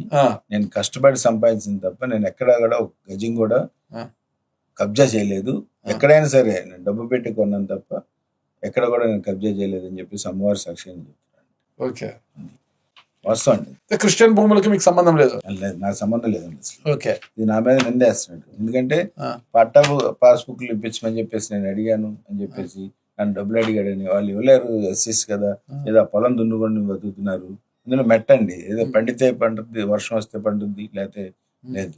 ఎవరు బోర్లు వేసుకునే పరిస్థితులు కూడా ఎవరు లేరు, అందరూ ఎస్సీస్ అని చెప్పానండి. అప్పటి నుంచి ఇప్పటి వరకు వాళ్ళు కడుతున్నటువంటి శిస్తులండి. Okay okay okay. Pinapaka Bezawada taluka G Konduru మండలం. అరే సార్ అవును సార్, అరే సార్ పాదండి. వాళ్ళ పేరు మీద ఉంది, తర్వాత వీళ్ళ పేరు మీద మారింది, కొన్నాళ్ళ పేరు మారింది. సొసైటీ యొక్క ప్రతి సంవత్సరం సొసైటీ వాళ్ళు రిజిస్టర్ చేయించుకుంటున్నారు. అంటే రెన్యూ లేదు అంటారు కదా సార్. అది ఆంధ్రప్రదేశ్ ప్రభుత్వం గ్రామ వార్డు సచివాలయం శాఖ ఇది రెన్యూల్ చేయించుకుంటున్నారు. సొసైటీ వాళ్ళు రెన్యూల్ చేయించుకుంటున్నారు. అది కూడా ఉంది రికార్డు. ఓకే, ఈ పన్ను రిసిప్ట్ అండి. ఇది ఈ 2003-04 నుంచి ప్రభుత్వం Shri CMS manager bungalow, Shri CMS doctor bungalow, Shri manager bungalow, Miryala Ramakrishna Pandangarao. Okay, panchayat secretary. అవును సార్, అదే పంచాయతీ రిసిప్ట్లు ఇప్పుడు వరకు ట్యాక్సీలు కడుతున్నారు 2003 నుంచి కూడా. ఓకే, అదండి. ఇది ఒకసారి ఇంకొక క్రిస్టియన్ సొసైటీ వాళ్ళు వచ్చి ఇది మాది అని చెప్పేసి ఒక కోర్టులో కేసు పెట్టింది. ఆ కోర్టు ఏం చేసిందంటే సిఐడికి ట్రాన్స్ఫర్ చేసింది. సిఐడి వచ్చేసేటప్పటికి ఇది సిఎంఎస్ ప్రాపర్టీ అని చెప్పేసి department clearance letter. CID department వారు ఈ డాక్యుమెంట్ సరైనవని ధృవీకరించిన declaration letter. Government of Andhra Pradesh police department ఇది. అవును సార్. సిఐడి ఇన్వెస్టిగేషన్ లో సిఎంఎస్ వారికి అమ్మే హక్కు ఉంది, వాళ్ళు అమ్మారు, వీళ్ళు కొనుక్కున్నారు, సిఎంఎస్ దే ప్రాపర్టీ అని చెప్పేసి ఇచ్చింది. ఇది ప్లేటర్ గారు రాసి ఇచ్చింది. Okay okay. మొత్తం మీద ప్లేటర్ గారి కాదు, సిఎంఎస్ నుంచి. దాంట్లో సిఎంఎస్ అనే సంస్థలో దాదాపు 2-3 తరాలుగా పనిచేసినటువంటి వాళ్ళకి సుమారుగా 300 మందికి ప్లాట్లు ఇచ్చారండి వాళ్ళు. వాళ్ళ పేర్లు అండి, వాళ్ళందరికీ ప్లాట్లు రిజిస్టర్ చేశారండి వాళ్ళు. పెసరామిల్లి మల్లేశ్వరి, పెసరామిల్లి వెంకటరత్నం మొత్తం ఎస్సీస్ చేశారు వాళ్ళు. యదనపూడి లత, ఎర్రబల్ల మోహన్, ఎర్రబర్ల తేజస్వి, మిద్దె సుజాత 2 ఉన్నాయి. అంతా పర్చేజ్ చేస్తారు వాళ్ళు. ఓకే, కంపంపాటి పర్చేజర్ కాదు సార్, ఫ్రీగా రిజిస్ట్రేషన్ చేయించారండి వాళ్ళకి. సిఎంఎస్ వాళ్ళతో మాట్లాడి అన్ని పొలాలు అమ్మించాను కదయ్యా. అవునండి, అదండి అవునండి, అన్ని పొలాలు అమ్మించాను కదా. వాళ్ళు కొన్ని 100 సంవత్సరాల నుంచి ఉంటున్నారు, 3 తరాల నుంచి ఉంటున్నారు కాబట్టి వాళ్ళకి రిజిస్ట్రేషన్ చేయండి. తలా 2 సెంట్లు 3 సెంట్లు అని 250 మంది 300 మంది ఉన్నారండి. వాళ్ళందరికీ ఫ్రీగా చేయించానండి వాళ్ళకి చెప్పి. కేవలం ఆరోపణ మాత్రమే తప్పితే ఎలాంటి వాస్తవం లేదు. మరి దీనిపైన ఆయన కామెంట్ చేశాడు, మీరేం స్పందించబోతున్నారు దీని మీద? నా మీద కామెంట్ చేస్తే మీ ముందుకు వచ్చి కూర్చొని చేయమనండి, దాని సమాధానం ఏది అడిగినా సరే నేను చెప్పడానికి. ఆయన ఆధారాలతో, ఒకవేళ నేను ఆయన దగ్గర ఇంటర్వ్యూకి వెళ్తా, దీని విషయం వెళ్తా, ఆయన నాకు ఆధారాలతో చూపిస్తారు అనుకో, అప్పుడు ఏమంటారు మీరు? నేను ఈ రైతులందరినీ తీసుకొచ్చి మీ దగ్గర కూర్చోబెట్టి మీరు వాళ్ళందరినీ కూడా అడగండి, వాళ్ళు నాదంటారో వాళ్ళదంటారో మీరే చూస్తారు. ఓకే, ఇది ఈ ప్రయత్నం నేను చేస్తా. కృష్ణప్రసాద్ గారు పరిచయంతో నేను ఇంటర్వ్యూ అడుగుతాను ఆయన్ని, ఏంటంటే ఇలా ఆరోపిస్తున్నారు మీరు, ఆయనేమో ఆధారాలతో వచ్చారు, నాది కాదు, వాళ్ళ రైతులు వాళ్ళు కొన్నారనేసి, ఇది మీ దగ్గర ఎవిడెన్స్ ఉన్నాయని వెళ్ళి ఇంటర్వ్యూ చేస్తా. అక్కడే నా మీద నింద లేకుండా నాకు సహాయం చేయండి. సత్యం గారిలో సత్యం ఉందా లేదని ఆ రోజు తెలుస్తుంది. అది నిరూపించండి నాకు. సత్యం ఉంది అని చెప్పేసి, సత్యం నిరూపించండి, అక్కడ తెలియాలి. అదే అక్కడ ఉంటే, ఆయన దగ్గర ఏమైనా ఉంటే దాన్నే చెప్పండి. సత్యంగా నిజంగా సత్యవంతుడా కాదా అనేది మీరు నిర్ణయించండి. డెఫినెట్ తప్పకుండా మళ్ళా మీ ఆశీస్సులతోటి మళ్ళీ ఒకసారి అవకాశం ఇస్తే చూద్దాం ఖచ్చితంగా 100%. ఇప్పుడు మరొక విషయం మనం తీసుకుంటే విజయవాడలో సార్ విజయదశమి ఉత్సవాలు అంటే దసరా ఉత్సవాల సందర్భంగా విజయవాడ ఉత్సవాన్ని పెట్టేసి దీనికి అంతా కూడా ₹1,00,00,000 అది ఎలా చూసారు మీరు ఒక విజయవాడ వాసి గారు? అది అనవసరం సార్. ఎందుకంటే బాగా జనం వస్తారు, బాగానే ఉంది. అమ్మవారి టెంపుల్ కంటే అది ఫేమస్. 9 రోజులు వస్తారు, తర్వాత వెంటనే భవానీలు వస్తారు. దాదాపు 20 రోజుల పాటు చాలా బాగా జరుగుతుంది. అటువంటి టైంలో విజయవాడ ఉత్సవం అని చెప్పేసి పెట్టి దాదాపు ఎన్ని కోట్ల రూపాయలు దానికి ఖర్చు పెట్టారండి. అంత ఖర్చు పెట్టాల్సిన అంత ఫండర్స్ అంట కదా, అంత ప్రభుత్వం నుంచి ఏం లేదు, అంతా కూడా సేకరించిన డబ్బులే కదా? లేదండి, గవర్నమెంట్ నుంచి వచ్చిన ఫండ్ కొంత ఉంటుంది, వీళ్ళు వసూలు చేసే ఫండ్ కొంత ఉంటుంది. కానీ చిన్ని గారు మాత్రం ఎవరి దగ్గర రూపాయి తీసుకున్నట్టు నేను మాత్రం ఇక్కడ చూడలేదు. ఎందుకంటే తీసుకోరు, ఆయన మనస్తత్వాలు లాంటిది కాదు. ఆయనకి వ్యాపారాలు ఉన్నాయి, వ్యాపారస్తుడు, మంచి వ్యక్తులేండి, మంచి వ్యక్తి. చిన్ని గారు మాత్రం అట్లాంటి ఆయన కాదు. ప్రతిమ వాళ్ళు మాత్రం డబ్బులు వసూలు చేశారండి. అట్లానే గవర్నమెంట్ నుంచి డబ్బులు ఇచ్చారు. అందుకనే సుజనా చౌదరి గారు స్టేట్మెంట్ కూడా ఇచ్చారు, ఏదైనా కావాలంటే మా ఆఫీస్కి వచ్చి అడగండి, గవర్నమెంట్ నుంచి చేస్తాం, అంతేగాని ఎవరికి రూపాయి ఇవ్వద్దని చెప్పి సుజనా చౌదరి గారు కూడా ప్రకటించారు. ఇవాళ జిల్లాలో నెంబర్ 1లో వచ్చిందంటే సుజనా చౌదరి గారు ఆయన సొంత ట్రస్ట్ పెట్టి బస్సులు 2-3 బస్సులు పెట్టి డాక్టర్లను పెట్టి ఇంటింటికి రోడ్డుకి బజార్కి ఏం జబ్బులు ఎవరికన్నాయా ఏమన్నాయా అని చెప్పేసి మెడిసిన్స్ ఇస్తూ, అలానే వార్డుకి ఒక అమ్మాయిని, ఒక లేడీని, ఎందుకంటే జెంట్స్ అంటే ఏదైనా తప్పు చేస్తారేమోనని ఒక లేడీని పెట్టి స్కూటర్లు కొనిపెట్టి వార్డు ఒక్కొక్కరు తప్పున అప్పచెప్పి ఏ వార్డులో ఎవరికి ఏ సమస్య వచ్చినా సరే నాకు చెప్పండి అని చెప్పేసి అక్కడ మనుషులను కూడా జీతానికి పెట్టించి కొంతమంది ఎంప్లాయీస్ని విజయవంతంగా చేశారు. కాబట్టి ఆంధ్ర రాష్ట్రంలో నెంబర్ 1గా వచ్చిందని చెప్పి ప్రతి రాజకీయ నాయకుడు కూడా ఆ విధంగా తయారవ్వాలని నేను. మీకు ఎంతమంది పిల్లలండి? 2 అమ్మాయిలు. ఇద్దరేనా? మూడవరిని కనే అవకాశం కూడా లేదు. చంద్రబాబు గారు ఏమో 3 కనండి, 4 అంటున్నాడు. ఏడాదికి 25,000 రూపాయలు ఇస్తానంటాడు అదనంగా. అమ్మవారి సాక్షిగా అండి, నేను ఇంత సంపాదిస్తాను అనుకున్నట్టయితే ఇంకొకరిని ఇద్దరు కనేవాడిని. ఆ పరిస్థితిలో ఉంది వాళ్ళ భారతదేశం. ఇద్దరు కూడా వద్దు, ఒకళ్ళు చాలు అనే పరిస్థితి వచ్చింది. అవునా? అట్లా ఉందండి. చంద్రబాబు గారు కనమంటున్నారు కదా, మరి వారు ఒకళ్ళనే కన్నారు. సరే, ఆయన రోజులు అప్పటివి, ఆ రోజుల్లో ఆయన ఒకరే కన్నారు. ఆ రోజుల్లో 10 మంది, మా నాన్న 12 మందిని కన్నాడండి. మరి వాళ్ళు కూడా 12 మంది ఉండాలిగా. ఇద్దరే, రామ్మూర్తి నాయుడు గారు చంద్రబాబు నాయుడు గారు ఇద్దరే ఉంది. సిస్టర్స్ ఎవరు ఉన్నారో నాకు తెలియదు, అంటే మాత్రం క్షమించాలి. మరి ఏమన్నా ఒకళ్ళు ఇద్దరు ఉన్నారేమో నాకేం తెలియదు, కానీ చెప్తున్నా అండి. కానీ ఇవాళ భార్యాభర్తలు ఇద్దరు ఉద్యోగస్తులు ఏదో ఒక ఉద్యోగం చేసుకోవాల్సిన పరిస్థితి ఏర్పడింది. భర్త ఒకడు చేసుకొచ్చే డబ్బులు చాలు. అట్లని బాబు గారు సంవత్సరానికి 25,000, నెలకి 25,000, లేదా 25 సంవత్సరానికి 25,000 ఏదో ఇస్తా అని చెప్పేసి కూడా చెప్పారు. హాస్పిటల్కి వెళ్తే ఇవాళ 50,000 నుంచి ₹1,00,000 అవుతుంది. ఒక మాదిరి జబ్బు అయితే లక్షల్లో అవుతుంది, ఇంకా కొంచెం పెద్ద జబ్బు అయితే. అలానే ఆరోగ్యశ్రీ కింద వెళ్దామా, కొన్ని లేవు వాటిల్లో. అలానే ఆరోగ్యశ్రీ కింద డాక్టర్లు చేస్తున్నారా, చేయట్లా. ఆరోగ్యశ్రీ ఫండ్స్ మాకు ₹1,000 కోట్ల ఆగిపోయింది, అందుకే మేము ఆరోగ్యశ్రీ అసలు చెయ్యం, డబ్బు కడితే చేస్తామంటే ఎక్కడో అప్పో తీసుకొచ్చి చేస్తున్నటువంటి వాళ్ళు 3వ బిడ్డని, 4వ బిడ్డని, 5వ బిడ్డని ఎలా కనగలరని చెప్పేసి నేను P4 పెట్టారు. ప్రతి ఉద్యోగస్తుడు కూడా ఒక పేద కుటుంబాన్ని దత్తత తీసుకోవాలన్నారు చంద్రబాబు నాయుడు. ప్రతి ఇండస్ట్రియలిస్ట్ కాదండి, ప్రతి ఉద్యోగస్తుడని కూడా అన్నారు. ఇండస్ట్రియలిస్ట్లే కాదు, ఇండస్ట్రియలిస్టులు అంటే తీసుకోగలరు, ఇంకా బ్యాంకులు దోసేస్తారు కాబట్టి కొంతమంది చేసుకోగలరు. కానీ ఆ బాబు గారు అంది ప్రతి ఉద్యోగస్తుడు కూడా ఒక కుటుంబాన్ని తీసుకుంటే బాగుంటుందని అన్నారు. మంచి ఆలోచన అది. కానీ ఒక ఉద్యోగస్తుడు ఆయన భార్య పిల్లలతోటి, అంటే ఒక పిల్లడు నుండి 2 పిల్లల నుండి వాళ్ళని చదివించుకోవటం, వాళ్ళని పెంచుకోవటం అదే సరిపోద్ది. భార్యాభర్తలు మంత్లీ వాళ్ళు ఎట్లాగా బ్రతకాలి అనేది ఉద్దేశంలో వాళ్ళు ఉంటారు. కానీ ఇంకో కుటుంబాన్ని తీసుకొచ్చి దత్తత తీసుకొని వాళ్ళని బేవర్సగా ఉంచి వాళ్ళు చూసే పరిస్థితుల్లో ఎవరు ఉంటారా? వాళ్ళకి మనం ఏం చేయాలి? గవర్నమెంట్ ఎప్పుడు కూడా వాళ్ళకి ఎంప్లాయ్మెంట్ రావాలి, వాళ్ళకి ఏదో భవిష్యత్తు చూపించాలి గవర్నమెంట్. అంతేగాని P4 ఫెయిల్ అవుతుందని చెప్పేసి రాధాకృష్ణ గారు మెయిన్ ఎడిషన్లో రాశారు. అందులో నాకు ఇప్పుడు మీరు బ్యాంకులు దోచేస్తారు ఇండస్ట్రియలిస్ట్ అది చెప్పారు కాబట్టి అడుగుతున్నాను. ఈ బ్యాంకులు కూడా న్యాయబద్ధంగా డబ్బులు వాళ్ళు లోన్ ఇస్తే న్యాయబద్ధంగా వ్యాపారం చేసుకుని నెల మేము ఈఎంఐలు కడతాము, చాలా గౌరవంగా బతుకుతాం మార్కెట్ ఉంటే, వాళ్ళకి లోన్లు ఇవ్వాలంటే ప్రతి విషయానికి క్షుణ్ణంగా వాళ్ళని 1,00,000 సార్లు తిప్పుతాయి బ్యాంకుల చుట్టూ. పెద్ద గౌరవం కూడా ఇవ్వరు వాళ్ళకు. వచ్చిన వాళ్ళు కూర్చోమని కూడా చెప్పాలన్నమాట. లోన్ అడిగితేనే వాళ్ళకి ఏదో పెద్ద వీళ్ళు యాచించే వాళ్ళలా కనిపిస్తుంటారు ఈ బ్యాంకులకి.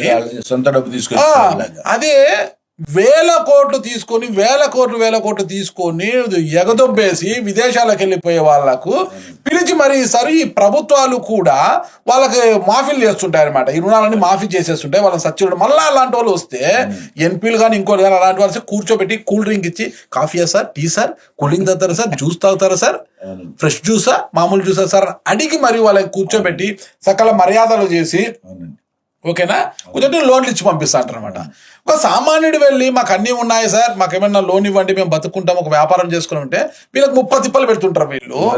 మళ్ళా వాళ్ళకి సైడ్గా అవి ఇవి అంటారు. మళ్ళా మాకు డిపాజిట్ అన్నీ చేసిన తర్వాతనే ఇది వాళ్ళు ఎక్కడికైనా కనీసం వాళ్ళ ల్యాండ్ చూసే పోవాలనుకోండి, కొలెటరల్ కింద పెట్టా ఆ ల్యాండ్ వల్ల వీళ్ళు ఏసీ కార్ పెట్టాలా, వీళ్ళే దగ్గర నుండి పిలుచుకొని వచ్చి మళ్ళీ వదిలిపెట్టాలా, ఏమి ఇలాంటి కార్యక్రమాలు చేస్తుంటారు వీళ్ళందరూ కూడా.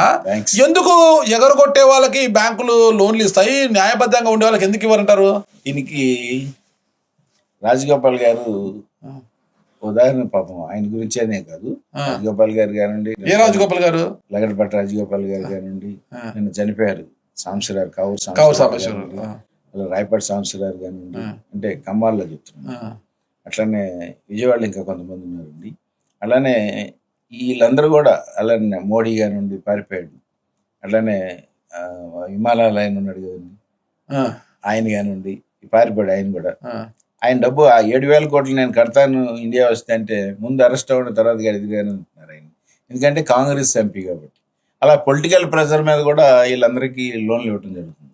అట్లానే వెనక వ్యాపారస్తులు ఎవరో ఒకరిని నిలబెట్టి గెలిపించేవాళ్ళు, ఎమ్మెల్యేలు కానివ్వండి, ఎంపీలు కానివ్వండి. కానీ ఇవాళ ఒక 25 సంవత్సరాల నుంచి ఈ వ్యాపారస్తులే రాజకీయాల్లోకి రావటం వల్ల మరి రాజగోపాల్ గారిది ఒక 100-200 లారీలతోటి మంచి ట్రాన్స్పోర్టింగ్ ఉండేది నెల్లూరులో.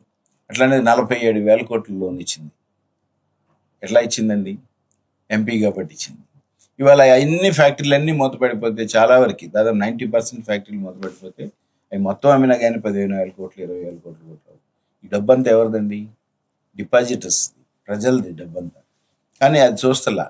ఇప్పుడు ఏంటి, బ్యాంకులన్నీ కూడా దివాళా ఎత్తే పరిస్థితికి వచ్చేటప్పటికి చాలా బ్యాంకులు తీసేసి 3-4 బ్యాంకులు ఉంచడం కోసం ప్రయత్నిస్తుంది గవర్నమెంట్, సెంట్రల్ గవర్నమెంట్. అలా మనం 50 మందికి పేదవాళ్ళకి ఆటోలు ఇవ్వండి, రిక్షాలు ఇవ్వండి అంటే ఇవ్వరండి. ఆ విధంగా పైనుంచి చెప్పించుకొని బాంబే లెవెల్లో, ఢిల్లీ లెవెల్లో చెప్పించుకున్న వాళ్ళకి 1,000 కోట్లు. మన సైడ్ చాలా తక్కువ అండి. నార్త్ సైడ్ అసలు అందరూ 1,000 కోట్లు అండి. ఆ విధంగా గవర్నమెంట్ సపోర్ట్ తోటే ఈ రాష్ట్రం కానీ దేశం కానివ్వండి బ్యాంకులన్నీ కూడా దోపిడీ జరుగుతుంది. ఇవాళ బ్యాంకుల్లో పరిస్థితి, డబ్బు చాలా టైట్లో ఉందండి ఇవాళ కూడా. అందుకని ఏం చేస్తున్నారు, ఇప్పుడు గవర్నమెంట్ కొత్త ప్లాన్ ఒకటి వేసిందండి. ఎల్ఐసిలో ఒక దాంట్లోనే డబ్బులు ఉన్నాయి, కొన్ని లక్షల కోట్లు. ఇప్పుడు ఎల్ఐసి నుంచి లోన్లు ఇద్దాం వీళ్ళందరికీ అని చెప్పేసి ఎల్ఐసిని కూడా దోసేసే పరిస్థితి వచ్చిందండి భారతదేశం. అది మరి మనం చూసాం, 14 మంది ప్రధానమంత్రులు 54,000 కోట్లు, 54 లక్షల కోట్లు అప్పు చేస్తే ఒక మోడీ గారే 2 లక్షల కోట్లు అప్పు చేశారు. ఎందుకంటే 10 ఏళ్లలోనే. చాలా దుర్మార్గం అండి బ్యాంకర్లది. అనంతపురంలో నా ఫ్రెండ్ ఒకతను మొత్తం కొలెటరాల్ పెట్టి 5 కోట్లకు ఏదో కోళ్ళ ఫామ్ పెట్టాలని లోన్కి అప్లై చేస్తే నెల రోజులైంది, 30 తిప్పలు పెడుతున్నారు అని. పర్సంటేజ్ 2012లో వాడు ఒక్కొక్క ల్యాండ్ ఉంది, అది కొలెటరల్ గా పెట్టాడు. 2012 ఎవరైతే వాల్యూర్ ఉన్నాడో 2,23,00,000 వేస్తాడు ఆ ల్యాండ్ కి. ఒక ఎకరం అనుకో 93 సెంట్లు ఒక ఎకరం ఉంది ల్యాండ్. అది ఆ రోజు కన్వర్షన్ బిట్, అందులో కన్వర్షన్ అగ్రికల్చర్ టు కమర్షియల్ కి కన్వర్షన్ చేసిన ల్యాండ్ కి 2,23,00,000 ఇచ్చారనమాట. ఎంత దుర్మార్గం అంటే మళ్ళా ఇప్పుడు 2026లో ఆ గతంలో పెట్టి లోన్ తీసుకుని మళ్ళీ బయటకు వచ్చి మళ్ళీ దానికే వాల్యుయేషన్ పోతే అదే వాల్యూరే, సేమ్ వాల్యూ 2,23,00,000, ఒక్క రూపాయి కూడా పెంచలేదు. అంటే రియల్ ఎస్టేట్ లేదు కదండి. రియల్ ఎస్టేట్ కి సంబంధం ఏముంది? నీకు భూమి వాల్యూ 4 ఏళ్ల క్రితంకి ఇప్పటికి ఒకటేలా ఉంటుందా? ఖచ్చితంగా పెరుగుతుంది. ఒకవేళ 4 ఏళ్ల నుంచి వాల్యూ పెరగకపోయినా 4 ఏళ్ల తర్వాత పెరిగినా కూడా ఈ 4 ఏళ్లకు పెరగాల్సిన మొత్తంతో కలిపి పెరుగుతుంది. ఇంకే గవర్నమెంట్ కూడా పెంచుతుంది, మళ్ళీ పెరుగుతుంది. ఇప్పుడు అంత దుర్మార్గంగా వాల్యూరు ఆ రోజు ఇచ్చిన ఇదే ఈ రోజు ఇస్తే ఆ బ్యాంకర్ ప్రశ్నించాడు. ఆ బ్యాంకర్ ఏంది ఇది ఇట్లా గతంలో మీరు అలా ఇచ్చారు ఇప్పుడు ఏం ప్రశ్నించాడు అంటే, ఆ బ్యాంకర్కి ఏంది వీడికి లోన్ ఇవ్వకూడదు, ఈయన 30 తిప్పలు పెట్టాలి, వాడు ఆఖరికి వచ్చి మా కాళ్ళు పట్టుకుని మాకు ఏదో ఒకటి చేసుకుంటే తప్పితే మేము ఇవ్వమనే పరిస్థితుల్లో వాడిని చాలా 30 తిప్పలు పెడుతున్నారు, చాలా ఇబ్బందులకు గురి చేస్తున్నారట. వాడు న్యాయబద్ధంగా ఇంతవరకు డిఫాల్టర్ కాదు, ఇంకోటి కాదు, ఏం కాదు, ఎందుకు అట్లా చేస్తున్నారు వీళ్ళు? అసలు వీళ్ళు పర్సంటేజ్ తీసుకోవడం మొదలు పెట్టారు. వీళ్ళు పొలిటీషియన్స్ ఎంటర్ అయినా కానీ మీ పర్సంటేజ్ మీరు తీసుకొని లోన్ ఇవ్వండి అని చెప్పి చెప్పడం, వాళ్ళు పైన వాళ్ళు పర్సంటేజ్ తీసుకోవడం మొదలు పెడుతున్నారు. అట్లనే మన వాళ్ళు బస్సు వీళ్ళు ఎవరో కానీ వాళ్ళకి తెలిసి ఉండదు, ఆ వాల్యుయేషన్ వేసే అతనికి పర్సంటేజ్ ఉంటుంది. ఓకే, మామూలుగా గవర్నమెంట్ 16,000 దొబ్బాడంట ఆ వాల్యుయేషన్ కి. ఆయన వేసిన తప్పుడు వాల్యూకి 16,000 దొబ్బినాడంట ఆయన. మళ్ళా 16,000 అంటే అది మామూలు గవర్నమెంట్ కట్టించమనేది బ్యాంక్ కి కట్టిస్తుంది, మనతో కట్టిస్తుంది పార్టీ తోటి. అది కాకుండా వాళ్ళ పర్సంటేజ్ ఉంటుందండి, పర్సంటేజ్ ఇచ్చి దాన్ని డబుల్ అయ్యమంటే డబుల్ వేసేవాళ్ళు. పాపం ఆయన ఎవరో అమాయకుడు ఆ పర్సంటేజ్ మాట్లాడి ఉన్నాడు. అట్లానే ఈ మధ్య బ్యాంక్ వాళ్ళు కూడా నువ్వు మామూలుగానే వేసుకొని తీసుకురావయ్యా, వాళ్ళు నా దగ్గరికి వస్తే నేనేదో సెట్ చేస్తాను, నీ డబ్బులు నీకు ఇస్తాను నేను అని చెప్పేసి బ్యాంక్ మేనేజర్ లెవెల్లో, ఏజిఎం లెవెల్లో, జిఎం లెవెల్లో కూడా వీళ్ళందరూ కూడా షేర్లు వెళ్తాయి.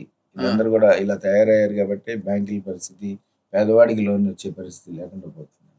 పేదవాడే కాదు, ఇప్పుడు మీరు చెప్పిన ప్రకారం అయితే అతను కొంచెం ఉన్నతనే ఉంటాడు, ఫారాలు మరి అన్ని కోట్ల రూపాయలు టర్న్ ఓవర్. ఇలా నా పరిస్థితి కూడా అంతే జరిగింది కదండి. నా భూములు కూడా ఆక్షన్ వేశారు. అవును, మీకు వేసారా? కరోనా తర్వాత ఫ్యాక్టరీలన్నీ మూతపడ్డాయి కదా, జిఎస్టీ వచ్చిన తర్వాత పూర్తిగా పతనం అయిపోయింది.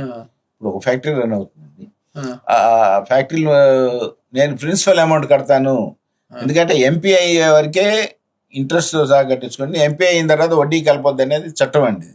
కానీ ఈ దుర్మార్గం కాదు, ఇవాళ వరకు కూడా మొత్తం ఇంట్రెస్ట్ కూడా కట్టాలని చెప్పేసి అంటే మీ చేత చేసుకోండి అని చెప్పేసి నేను అంటే వెంటనే పేపర్లు వేసి పలాం ప్రాపర్టీస్ అమ్ముతాము, కోగంటి సత్యనారాయణ, కోగంటి మాధవి, అది అలా మా ఫ్యామిలీ ఎవరెవరు పెట్టాము, మా పిల్లలు అందరి పేర్ల మీద కూడా వేసారండి. వేసి ఇవాళ మాకెవరికి లోన్లు ఎవరెవరు మా అన్ని ఎంపీ అయిపోయిన అకౌంట్లు కదండి, అలా వేస్తే ఆఖరికి నేను వెళ్ళా జిఎం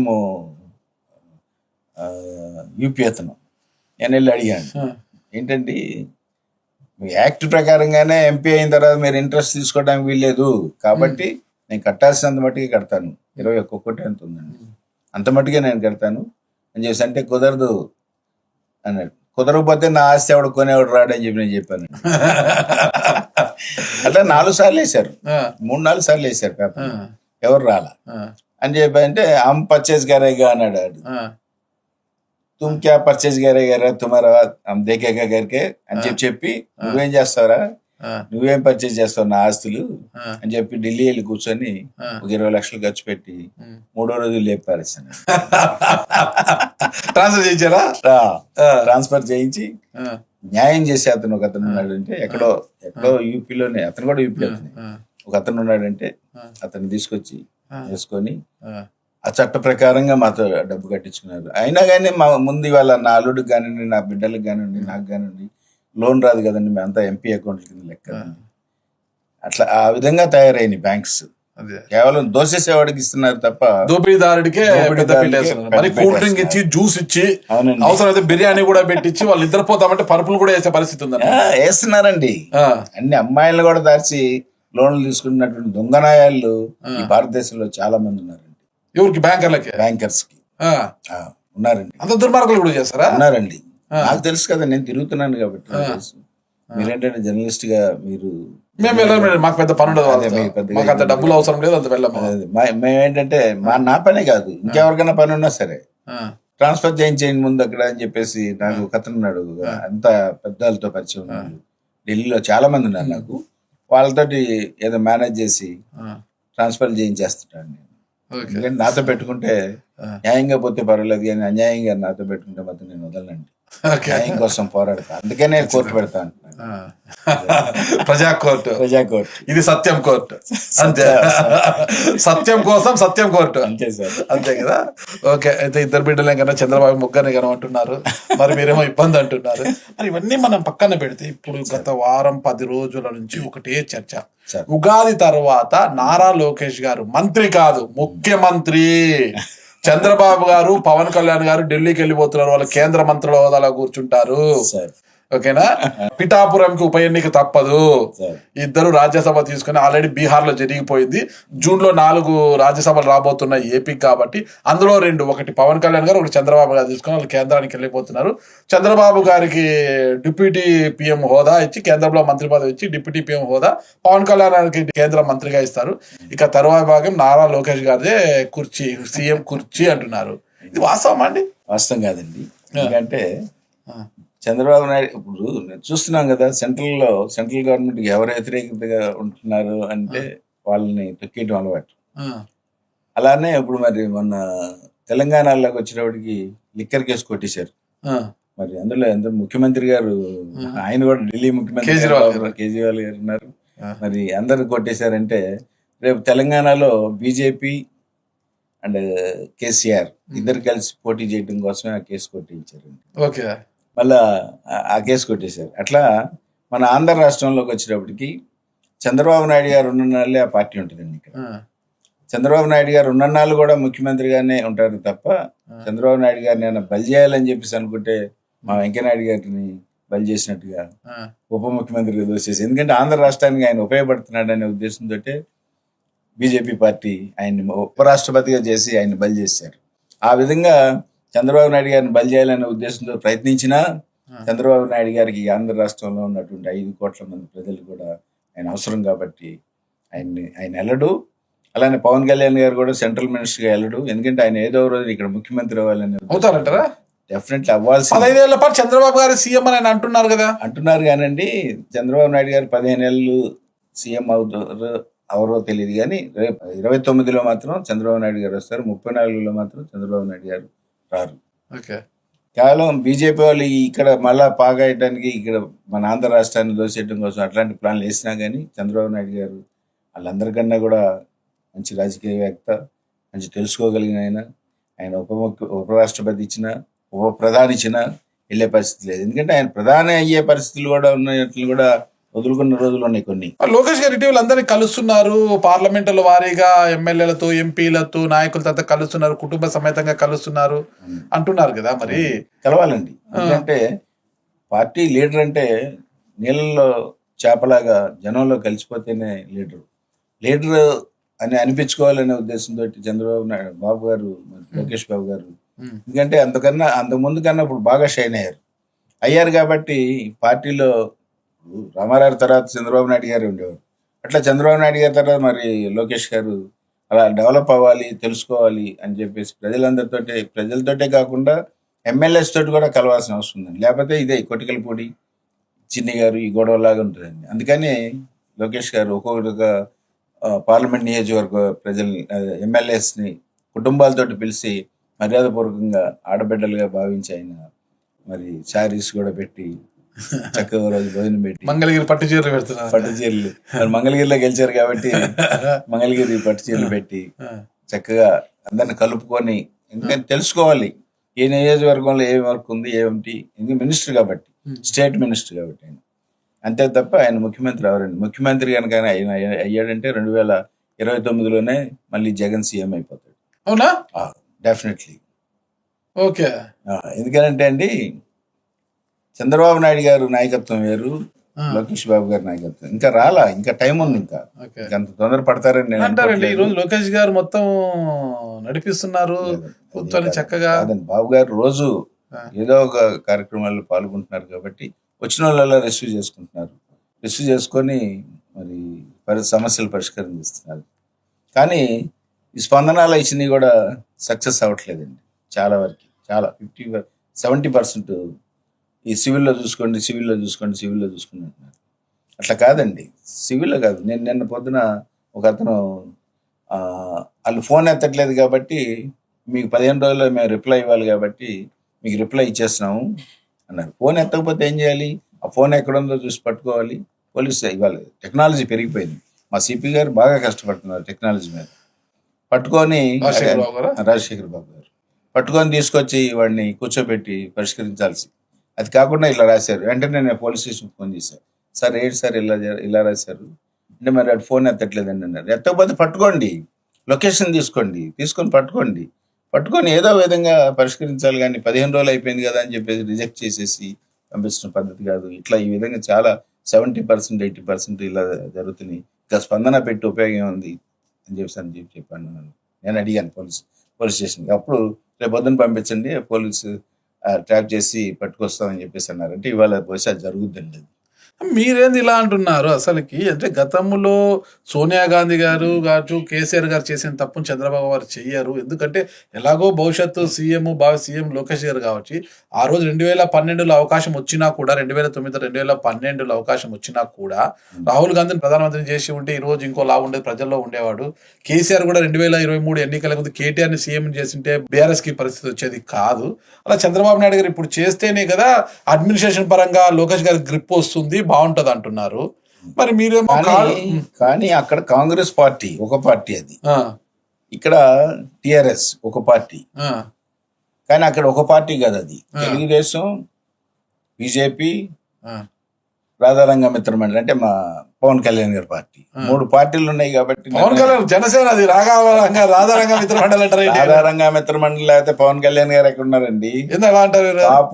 కాపు ప్లస్ ఆయన అభిమానులు వేరే అన్ని. ఆయన ఓన్ చేసుకోవడం లేదు కదా కాపుని, మీరెందుకు అంటారు అట్లా? ఆయన దూరం చేసుకుంటున్నారు కాబట్టి నెక్స్ట్ ఎలక్షన్స్ కి 102, 103 సీట్లతోటి ఆయన సీఎం అవుతారు చంద్రబాబు నాయుడు గారు. ఇంకేం దూరం చేసుకోకూడదు. రాధాబాబు దగ్గర చేసుకుంటే ఆటోమేటిక్ దగ్గర అయిపోతారు మళ్ళీ వాళ్ళందరూ. అందుకని రాధాబాబుకి రాజ్యసభ ఇస్తే బాగుండేదని నేను కోరుకుంటున్నాను. కానీ ఎవరు, ఎందుకంటే ఇస్తే నాగబాబు గారు సీట్ ఇచ్చేవాళ్ళు మన ఎమ్మెల్సీ. మరి 27 వరకు ఆగి 27 తర్వాత చూద్దామని చెప్పేసి ఉద్దేశంతో మరి రాధాబాబుని అలా వదిలేశారు. కానీ 27లో కూడా ఇస్తారని నేనైతే అనుకోవట్లేదు. ఇప్పుడు లోకేష్ గారు సీఎం అయితే ఉగాది తర్వాత 29లో జగన్ సీఎం కావడం ఏంటి? అదే జనానికి చంద్రబాబు నాయుడు గారు బ్రాండ్ వేరు. చంద్రబాబు నాయుడు గారు ఉంటే ఏదో కష్టపడతారు, ఏదో చేస్తారు అనేది. కానీ లోకేష్ బాబు అంతకు మించి స్టేట్ వైడ్ గా జనాల్లో ఉంటున్నా సెంట్రల్కి వెళ్ళి ఫండ్స్ పట్టరావడం కానివ్వండి, డెవలప్ చేయడం కానివ్వండి, అంత అనుభవం ఇంకా చాలదేమో అనే ఉద్దేశంతో నేను చెప్తున్నాను. చాలదు కాబట్టే జనం దూరం అవుతారనేది నేను చెప్తున్నాను. ఒకవేళ సరే మీరు చెప్పింది వాస్తవం కాక పక్కన పెట్టేసి లోకేష్ గారు సీఎం అయితే పవన్ కళ్యాణ్ గారి పరిస్థితి ఏమంటారు? అసలు పవన్ కళ్యాణ్ గారు ఊరుకోరు కదండి, వెంటనే బీజేపీకి వెళ్ళిపోతారు. ఉంటారు, టీడీపీని వదిలేస్తారు డెఫినెట్లీ. ఎందుకంటే పవన్ కళ్యాణ్ గారు క్లియర్ గా చెప్పారు 15 ఏళ్ళు అయినా సరే అన్న కూటమి కలిసి ఉంటుంది అన్నారు. చంద్రబాబు నాయుడు గారు బ్రతికున్నాళ్ళు కూడా ఆయనే సీఎం అన్నారు.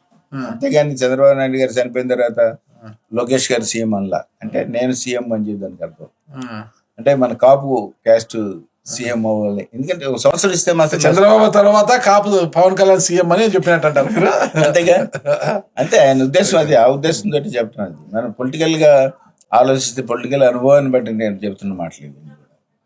కాబట్టి ఇది నేను అనుకుంటున్నా పవన్ కళ్యాణ్ గారు దూరం అయిపోయి, ఎందుకంటే కాపుల్లో ఇవాళ కూడా దూరం అవడానికి కారణం అదే. సంవత్సరాన్న ఇస్తే నష్టమే ఉంది చంద్రబాబు నాయుడు గారు మాత్రం. ఎందుకంటే ఆయన మాట కాదనే పవన్ కళ్యాణ్ గారు కాదు. పవన్ కళ్యాణ్ గారికి వాళ్ళు సీఎం ఇచ్చినా చంద్రబాబు నాయుడు గారు సీఎం కింద భావిస్తారు జనం అందరూ కూడా. కాపులకు కూడా ఇచ్చినట్టుగా ఉంటుంది. కాపే కాదు, అన్ని రాధారంగ మిత్రమండలికి కూడా హ్యాపీగా ఉంటుంది. రాధారంగ మిత్రమండలి లేకపోతే పవన్ కళ్యాణ్ లేడండి. అంటే ఉంది, కొంత పర్సంటేజ్ ఉంది, ఆయన ఫ్యాన్స్ ఉన్నారు. కానీ ఆ బ్యాచ్, ఆ బ్రాండ్ వేరండి. ఆ బ్రాండ్ కూడా కలిస్తే తప్ప ఇది ఎప్పుడు మనం చూస్తున్నాం. ఫస్ట్ నుంచి కూడా చంద్రబాబు నాయుడు గారు 95లో పార్టీ హ్యాండ్ ఓవర్ చేసుకున్న కాడి నుంచి కూడా ఏదో పొలిటికల్ పార్టీతో కలిసి ఉంటే సీఎం అవుతున్నారు తప్ప ఆయన ఒక్కడే పోటీ చేసినప్పుడు ఎప్పుడు కూడా సీఎం అవ్వలేదు. ఒకసారి చూడండి. నాగబాబు గారికి ఎమ్మెల్సీ ఇచ్చిన తర్వాత మంత్రివర్గంలో చోటు ఇస్తారని అందరూ భావించారు కదా. ఇంతవరకు దానికి మంత్రివర్గ చోటు పునర్వ్యవస్థీకరణ త్వరలో ఉగాది తర్వాత పునర్వ్యవస్థీకరణ కూడా ఉండబోతుంది అంటున్నారు. ఖచ్చితంగా నాగబాబు గారికి అవకాశం ఉంటుందా మంత్రివర్గంలో? అవకాశం ఉంటే ఇంకా తగ్గుద్దండి, ఇంకా వైట్ తగ్గుద్ది. ఎందుకంటే ఉప ముఖ్యమంత్రి ప్లస్ మినిస్టర్ ఆ, పవన్ కళ్యాణ్ గారు ఉండగా ఆ, నాగబాబు గారికి మినిస్టర్ ఇస్తే ఇంకా కాపుల్లో యాంటీ వస్తుంది, ఆ. ఇంకా యాంటీ వచ్చి ఇంకా బలం తగ్గుద్ది. కాబట్టి ఇంకా బలం పెరుగుతుంది కదా, కాపు మరో కాపుకి ఇచ్చారు మంత్రి అలా కాదు. ముఖ్యమంత్రి తీసుకోవటం వేరు, మంత్రి ఇవ్వటం వేరు. అలా అనుకుంటే కాపులు చాలా మంది ఉన్నారు, బుద్ధప్రసాద్ గారు ఉన్నారు, ఇట్లా చాలా మంది ఉన్నారు కాపుల్లో. అలా అనుకోరండి. అక్కడికి వచ్చినప్పటికి రంగా రాధావంతర మండలి, Ranga brand Kapu and and and other castes. కాబట్టి అలా భావిస్తారు తప్ప అది నాగబాబు గారికి మనవాడికి ఇంకో మినిస్టర్ ఇచ్చారని చెప్పేసి మాత్రం అనుకోరు. మినిస్టర్ దేవందండి, ఆఫ్టర్ మినిస్టర్ కాదు, ముఖ్యమంత్రి రాష్ట్రాన్ని పరిపాలించాలి. ఎందుకంటే అన్ని కులాలలో పరిపాలించారు ఎక్కువ మంది, అంటే ఎస్సీస్ కాకుండా. ఎస్సీస్లో కూడా కొంచెం మినిస్టర్స్ వరకు వచ్చారు తప్ప ముఖ్యమంత్రి దాకా పోనులా. మరి చంద్రశేఖర్ గారు మాట ఇచ్చి కూడా మాట తప్పాడు, ఎస్సీస్ని ముఖ్యమంత్రి చేస్తాన్నాడు కేసీఆర్, చేయలా. అది కూడా తప్పే ఇక్కడ. ఇప్పుడు ఈసారి ఎలా అయినా సరే బీజేపీని కలుపుకోవడం కోసమే లిక్కర్ కేసు కొట్టేయడం జరిగింది బీజేపీ కేసీఆర్. రేపొద్దున ఎలాగో వీళ్ళిద్దరు కలిసి పోటీ చేస్తారు, రాష్ట్రంలో కాంగ్రెస్ పార్టీని పడేస్తారు గ్యారంటీ 100%. మళ్ళీ ఈ రాష్ట్రాన్ని కూడా బీజేపీ వాళ్ళు కైవసం చేసుకోవడం కోసమే అక్కడే నితీష్ కుమార్ని కూడా సెంట్రల్ తీసుకెళ్ళింది కూడా ఆ రాష్ట్రాన్ని కూడా కైవసం చేసుకోవడం కోసం. అలా ఎందుకంటే మధ్యలో ఈ కలుపు మొక్కలతోటి మనం ఎందుకు కలిసి పని చేయాలి, ఆ కలుపు మొక్కను తీసుకెళ్ళి ఢిల్లీలో పడేస్తే ఢిల్లీలో ఉంటాడు, అక్కడ తొక్కేయచ్చు అనే ఉద్దేశంతో నితీష్ కుమార్ని ఢిల్లీ తీసుకెళ్ళడం జరిగింది, ముఖ్యమంత్రికి తీసుకోవడం జరిగింది. రాష్ట్రాన్ని డైరెక్ట్గా అటాక్ చేసి సంపాదించలేని పరిస్థితిలో ఉన్న బీజేపీ ఈ రోజున ఈ విధంగా ఇది కొత్త ఎత్తుగాడులు మొదలుపెట్టింది కాబట్టి ఆ ఎత్తుగాడల్లోనే ఈ లిక్కర్ కేసు కొట్టేయడం కూడా జరిగిందని చెప్పేసి నేను తెలియజేసుకుంటాను. ఓకే, మొత్తం మీద తీసుకుంటే భవిష్యత్తులో 6 పదుల వయసు దాటింది కదా మీకు. 67 సార్, 67 పదులకు దగ్గరన్నారు. ఒక్కసారైనా అసెంబ్లీకి వెళ్ళి అధ్యక్ష అనాలని అనిపించలేదు మీకు? ఏదో రోజున నేను బ్రతికొండంగా వస్తే కమ్యూనిస్ట్ పార్టీ తరఫున పోటీ చేయటం జరుగుతుంది కానీ నేను ఇంకో పార్టీ తరఫున పోటీ చేయను సార్. ఫిక్స్. చాలా అవకాశాలు వచ్చినాయి నాకు, చాలా అవకాశాలు వచ్చినాయి. నాకు ఆ పద్ధతులు నచ్చలేదండి. ఎందుకంటే అవకాశాలు ఉనికి లేకుండా పోయింది కదా, ఇప్పుడు వస్తుందండి. ఎక్కడన్నా మన భారతదేశం, మన ప్రపంచంలో ఎక్కడన్నా కమ్యూనిస్ట్ పార్టీ అధికారంలోకి వచ్చిందంటే విప్లవాల ద్వారా, పోరాటాల ద్వారానే వచ్చింది తప్ప మరి మనం ఎక్కడ కూడా ఈ ఓటింగ్ ద్వారా మనకి ఎక్కడ రాలా. ఆ విధంగా ఈ దోపిడీ వ్యవస్థ, ఈ ప్రతి రాజకీయ నాయకుడు కూడా రాజకీయాల్లోకి వస్తుంది, ఈ రాష్ట్రాన్ని, దేశాన్ని దోసేయడానికి వస్తున్నారు. కాబట్టి దీనికి తిరుగుబాటు తప్పకుండా వస్తుంది. తిరుగుబాటు వచ్చిన రోజున ఎర్ర జెండా కనిపిస్తుంది ప్రతి ఒక్కరు. మీరు ఉండాలి కదా. నేను ఫస్ట్ ఉంటానండి, నేను బతికుంటా. 67 ఏళ్ళు మీకు. ఇంకా ఏందండి, ఎన్ని రోజులు సార్? విప్లవం రావాలంటే ఎంతసేపు పడుతుంది, జనం ఎదురు తిరిగితే ఎంతసేపు పడుతుంది? ఈ దోపిడీ పోరాడే వయసు మీకు ఉండాలి, చట్టసభల్లోకి వెళ్ళి అధ్యక్ష అనే అంత వాయిస్ మీకు ఉండాలి ఆ రోజు. 67 లేకపోయినా సరే నా పిల్లలు కూడా అదే భావంతో ఉన్నారు. కానీ నేను కానీ కుటుంబంగా ఏదో వారసత్వాన్ని తీసుకురొస్తానని చెప్పట్లా. కానీ నేను పోతే వాళ్ళు నా అల్లుళ్ళుగా ఎవరో ఒకళ్ళు ఆ పార్టీ తరఫు నుంచి పోటీ చేసి అధ్యక్ష అని చెప్పేసి అంటారని నేను ఆశిస్తున్నాను. ఖచ్చితంగా సార్, మీ ఆశయం నెరవేరాలని మనస్ఫూర్తిగా కోరుకుంటున్నాను. Thank you sir. నమస్తే. నమస్కారం.